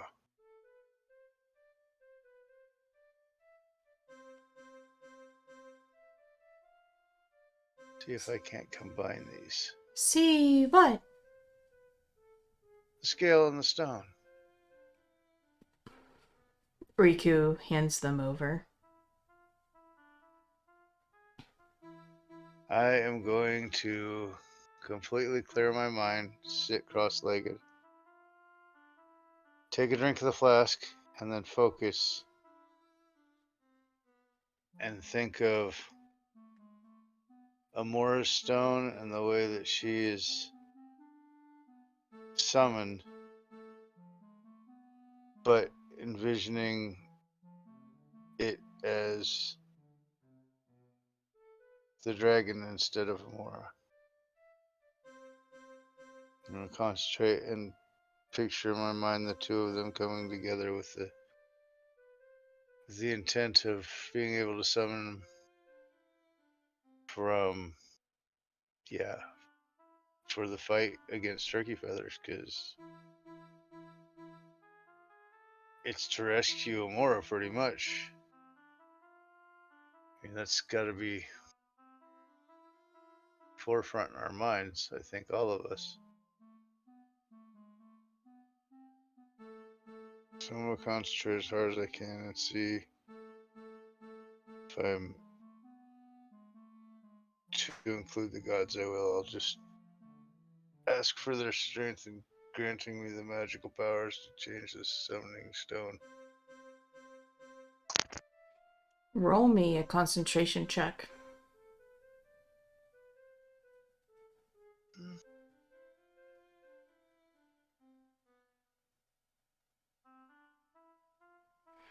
As you do, Riku rummages through her bag. And she takes out what looks like to be a chisel. Got a 23. All right. And she takes out a hammer and she sets it in the middle of the stone and gives it a good tap. And the stone cleans Breakley in half. Korric, Kyrish, and everybody else there sees Bert very serious, something that doesn't happen often, and he begins to glow with his puke yellow aura, and it surrounds the stone, the two halves of the stone, and lifts it, and it surrounds the scale.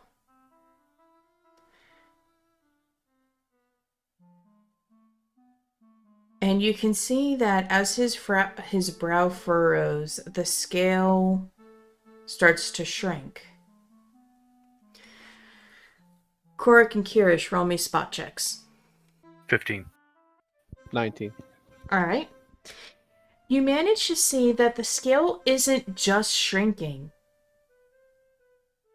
You can see the bottom of it, and where it used to be a near perfect oval, it's now flat on the bottom.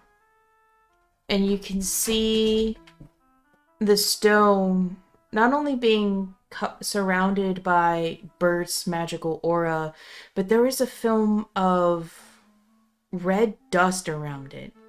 It's being disintegrated. And as you watch the scale slowly diminish and fully encapsulate the stone,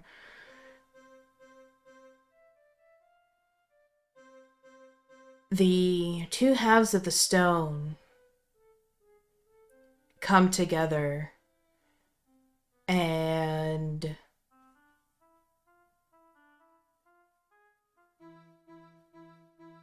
it becomes whole. and it slowly sinks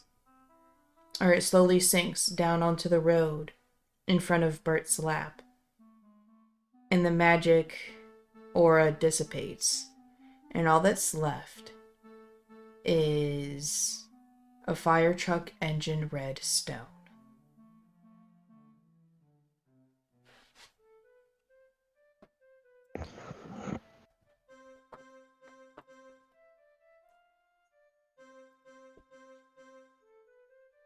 Bert, I will say, for doing this,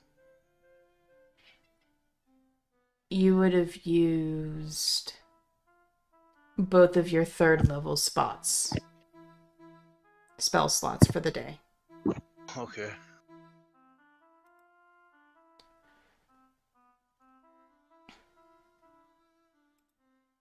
I mean, I just made a summoning stone. That's well worth it. You feel exhausted. You open your eyes and you see a fire truck red stone laying by your feet in front of you. You I pick it up, actually turn it over. managed it.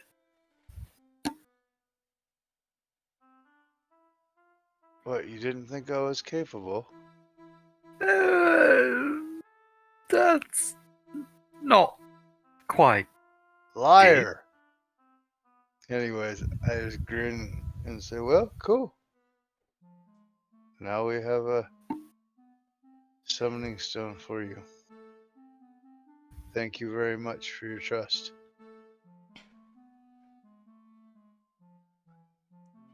And I'll for be your taking loyalty. that, thank you. And he holds out his hand. Oh, you're serious?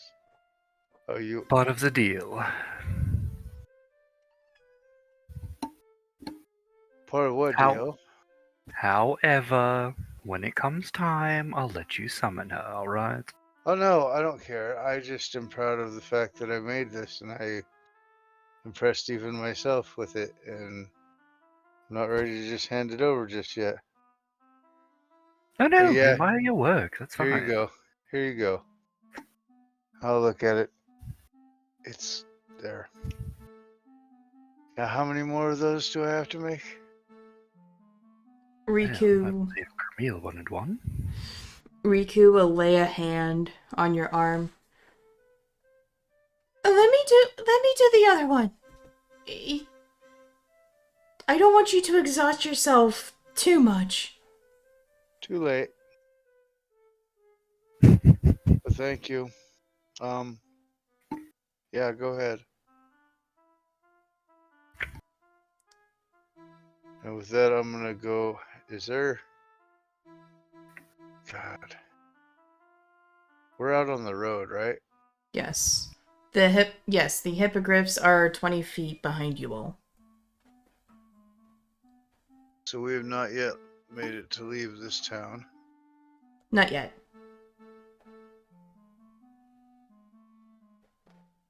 There ain't no way I'm gonna be able to sleep on the back of a hippogriff. Well, I mean, if you ride with me, you can fall asleep and I'll make sure you won't fall off. Buckeye's very gentle. Riku's gonna hold me in her arms. Oh, So only if you want fall me to. I mean, I'm not gonna say no. I could use the sleep for sure, and it probably would make my fear of heights and the flight go by a lot quicker.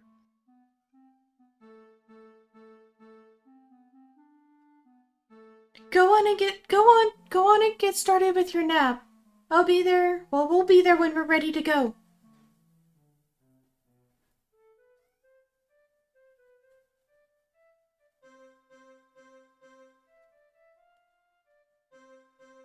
And as you walk towards the hippogriffs, Korric and Kyrish can see a small, little, excited yet admiring smile appear on Riku's face as she turns a darker shade of purple.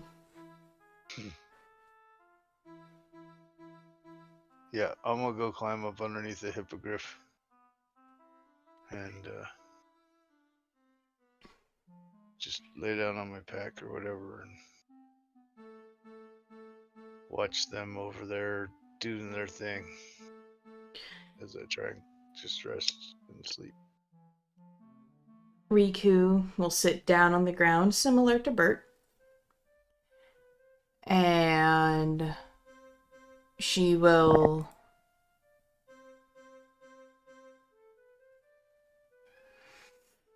excuse me. She will hold out her hand to Grameel. Kyrish, I'm gonna need another stone from you. Right. There you go. He's going to hand one over. She takes it and she knocks that one in half as well. Right. And she's going to take a deep breath. And she begins to glow her normal lavender. And she hasn't closed her eyes yet.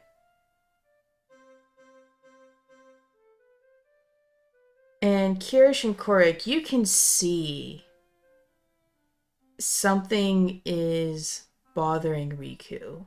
Her eyes are shifting like she's trying to make a decision.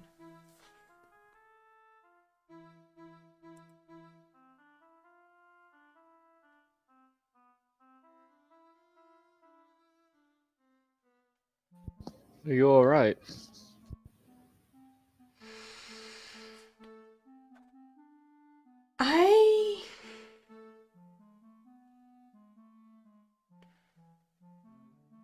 I think I can understand why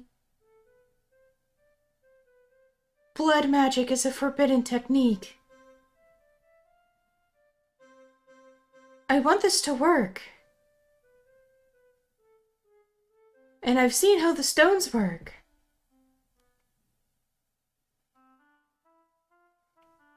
The power I felt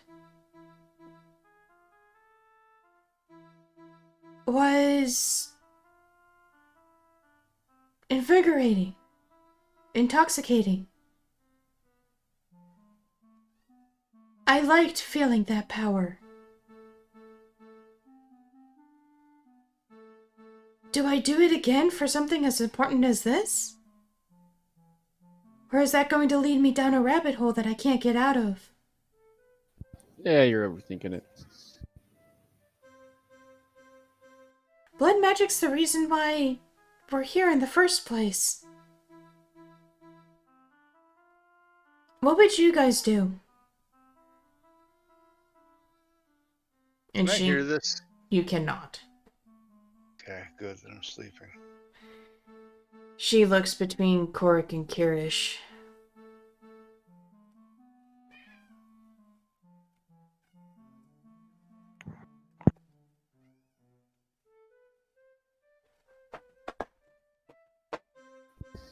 What do you mean? Would we use blood magic? Is that what you're asking us? Yes!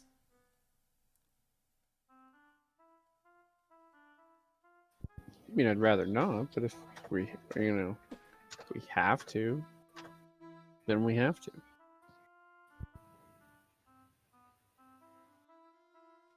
She nods slowly. What about you, Kyrish? What would you do?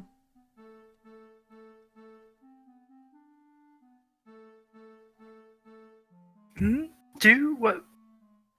With what? He looks up from looking at the stone.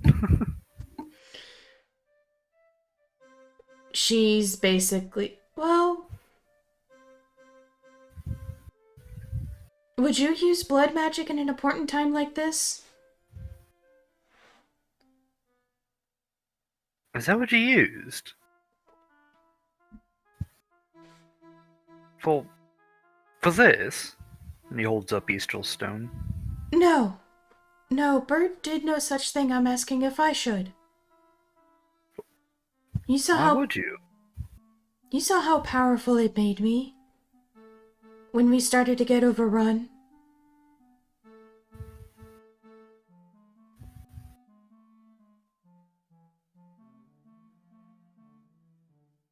That Do you power... believe you can control it? Apparently not, since, well, when I used it, I was asleep for a few days.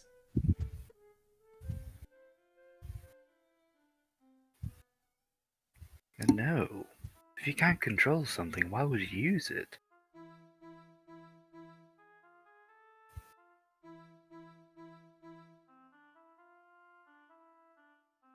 She nods her head, as in a knowing way. And she turns back to face the broken stone and Gramil's scale, and her aura stays the same level. And her aura envelops the scale and the broken stone. And much quicker, as it's a very small scale. Gramil's scale also dissolves and wraps around the stone. And the magic, her magic, puts the two forms together. And again, it sinks to the ground in front of her. And in its place, as the magic fades, sits an auburn-colored gem.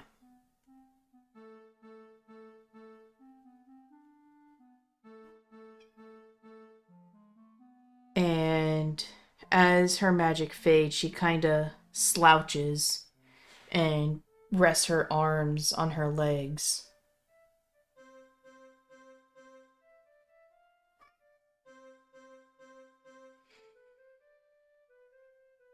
Right. Well.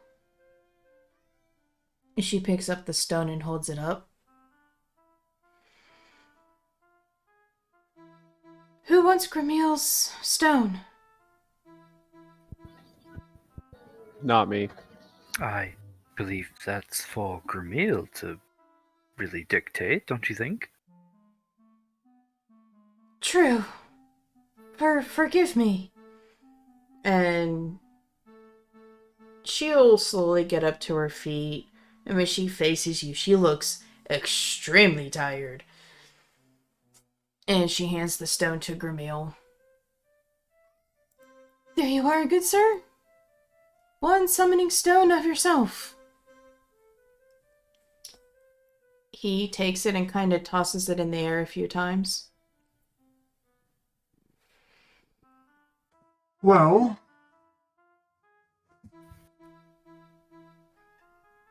I think it's appropriate of someone who actually lived here for a while. And also carries my brother in Armstone. And he's going to turn to Kyrish and holds out his hand. I will have to respectfully decline. I don't wish to carry all the stones. If something happens to myself, well, Ha! what?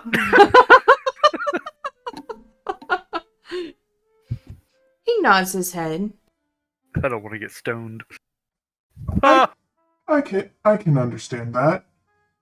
Then I will hold on to it for Sage. And he puts it in his pocket. Good choice. I think so. Right. To the hippogriffs. Indeed. Istrol. Be well, friend. Take care of the city, please. I will. Gondra. You be safe as well. Take care of each other.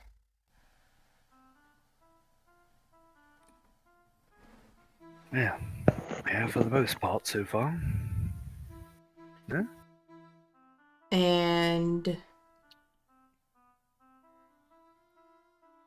she will get up enough and with a scoop of her wing picks all of you up and gently sets you down. Bert, all you see is your friends coming at you on a yellow-orange thing, and then you realize that Istrol's head is right by you.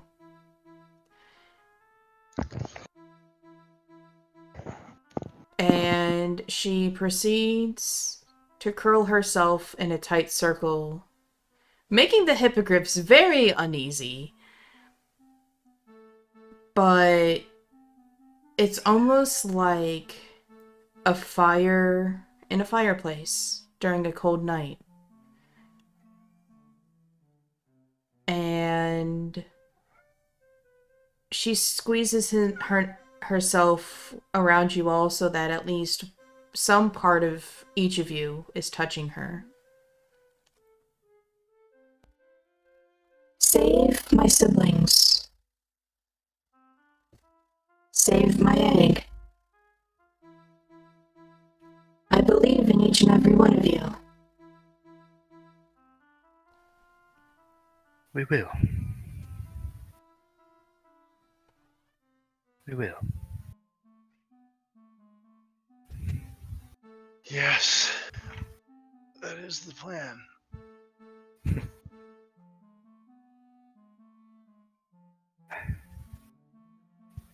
Goodbye, Istrol. Until we meet again. Farewell. Farewell, Kyrish. Goombert. Korric.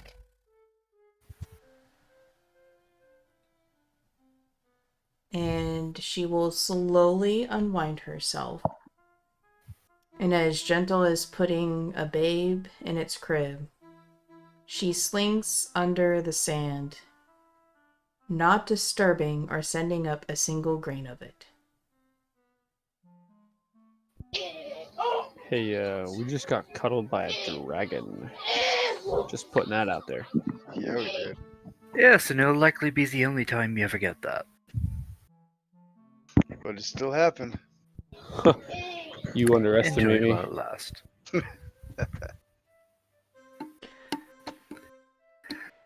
Easy, donkey. Easy. Riku will get on the back of Buckeye and offer her hand to Bert to ride in front of her.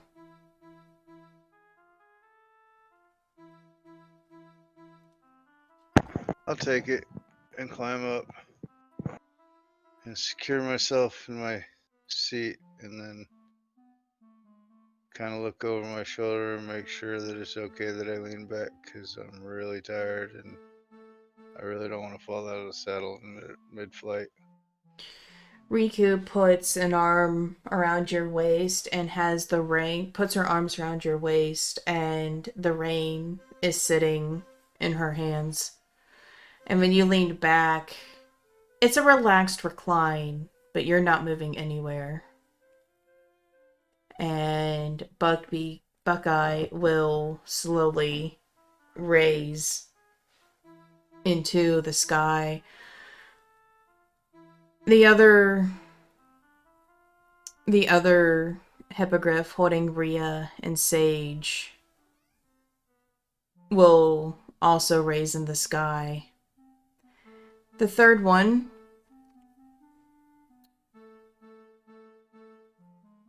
is holding the strap or the stirrup with Solus kinda safely, but dangling.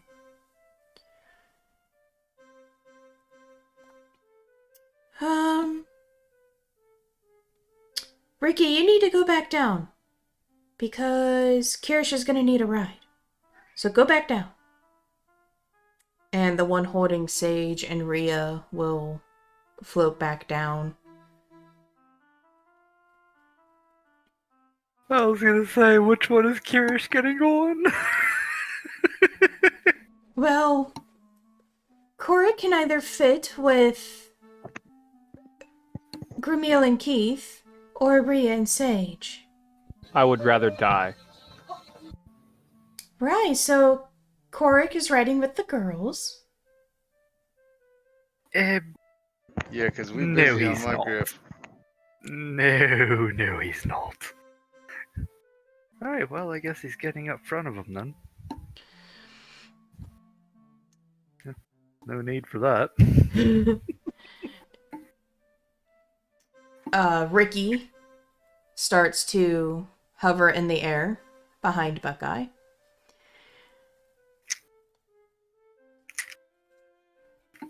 Grameel looks to Korric. I know I'm going to regret this, but do you prefer the front, back, or the middle? I would prefer to walk.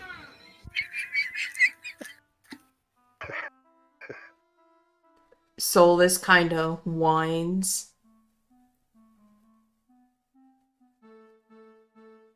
Now you better get up there with your damn dog and quit your bullshit and let's go.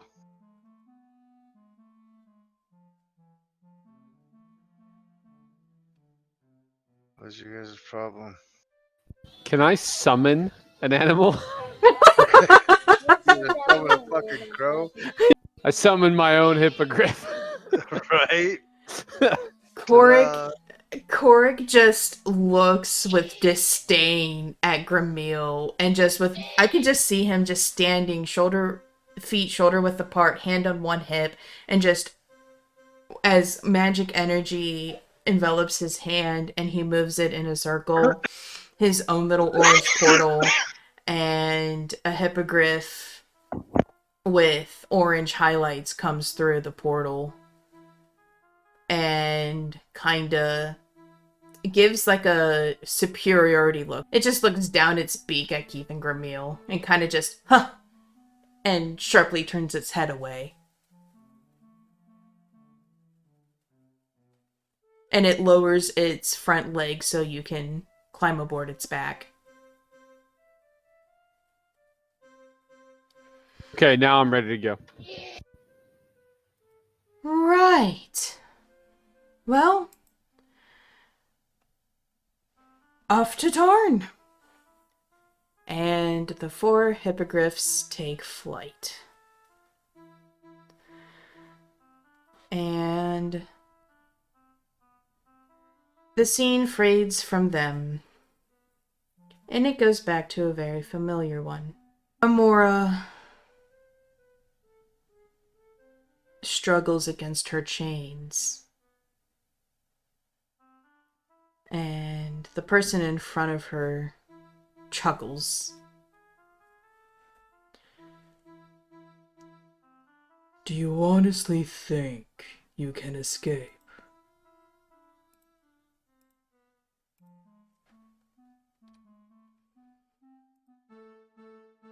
Yes, I do. You may not, but I have people waiting for me. People that need me. And I can't keep them waiting.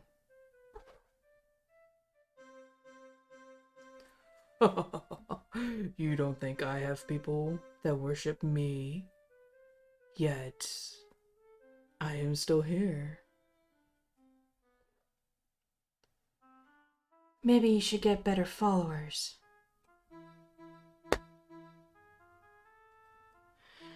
And she struggles. And she grunts under the pain as flesh is burned. And she pulls.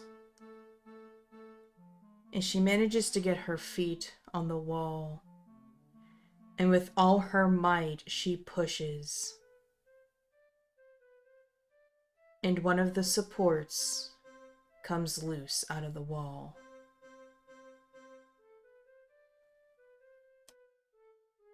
The man in front of her stares at her in awe. How? You're supposed to be weak. haughty, prideful.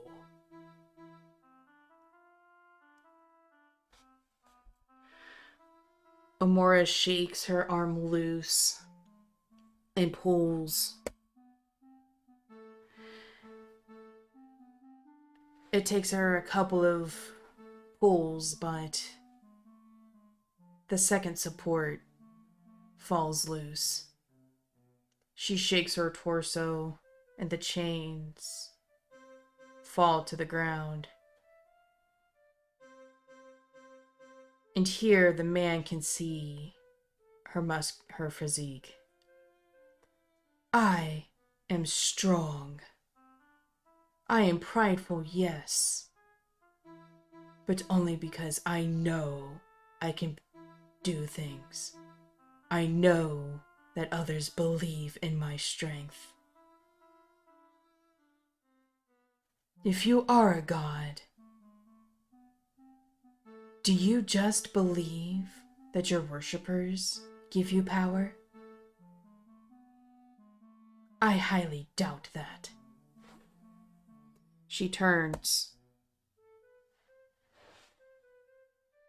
and she jumps in the air, and with her wings she pushes up. One of her legs is free. The god has nothing to say.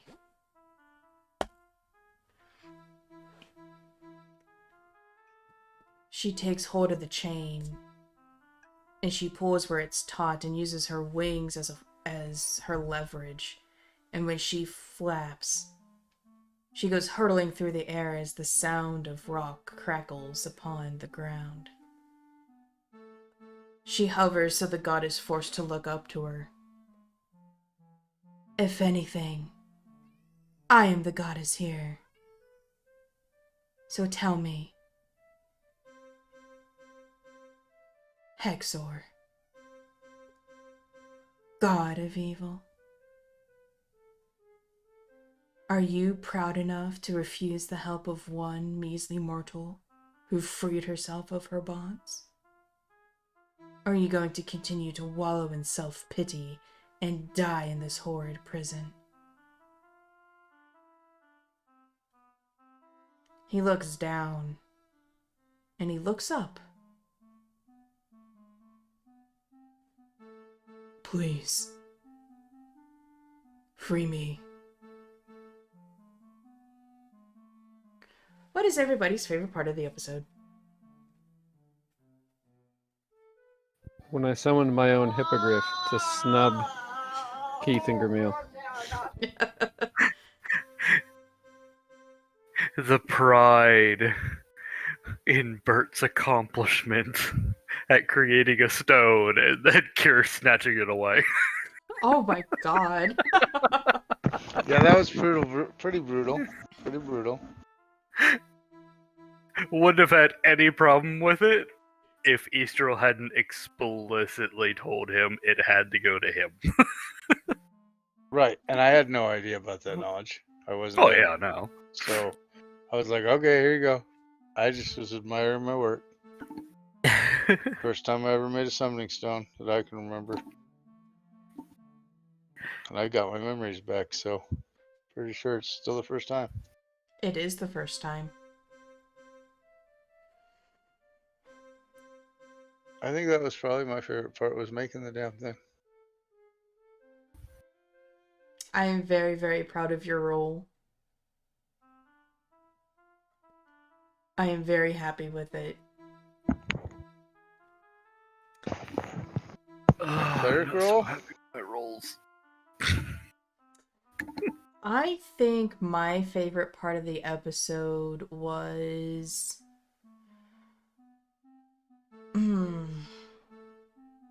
Oh god, what was my favorite part? I think my favorite part was the cuddle puddle with Istrol. I think that was my favorite part. Trying to make us all in the scalies now, are you? I mean, there's this big ass badass dragon, and it was just a heartfelt moment. Like, it was basically the closest thing she could give you to a hug as she possibly could without crushing you. And she leaves off with a plea to help others. I just really enjoyed that. But thank you all so much for watching. I hope you enjoyed listening in and the drama that ensued. If you did, leave a like down below and comment on what your favorite part of the episode was. Don't forget to scratch that subscribe button and peck the bell so you know when the next adventure of Gondra is released. We hope y'all are having a great one, and we will see you next episode. Squee! Later. See you later, bro. DMobo out.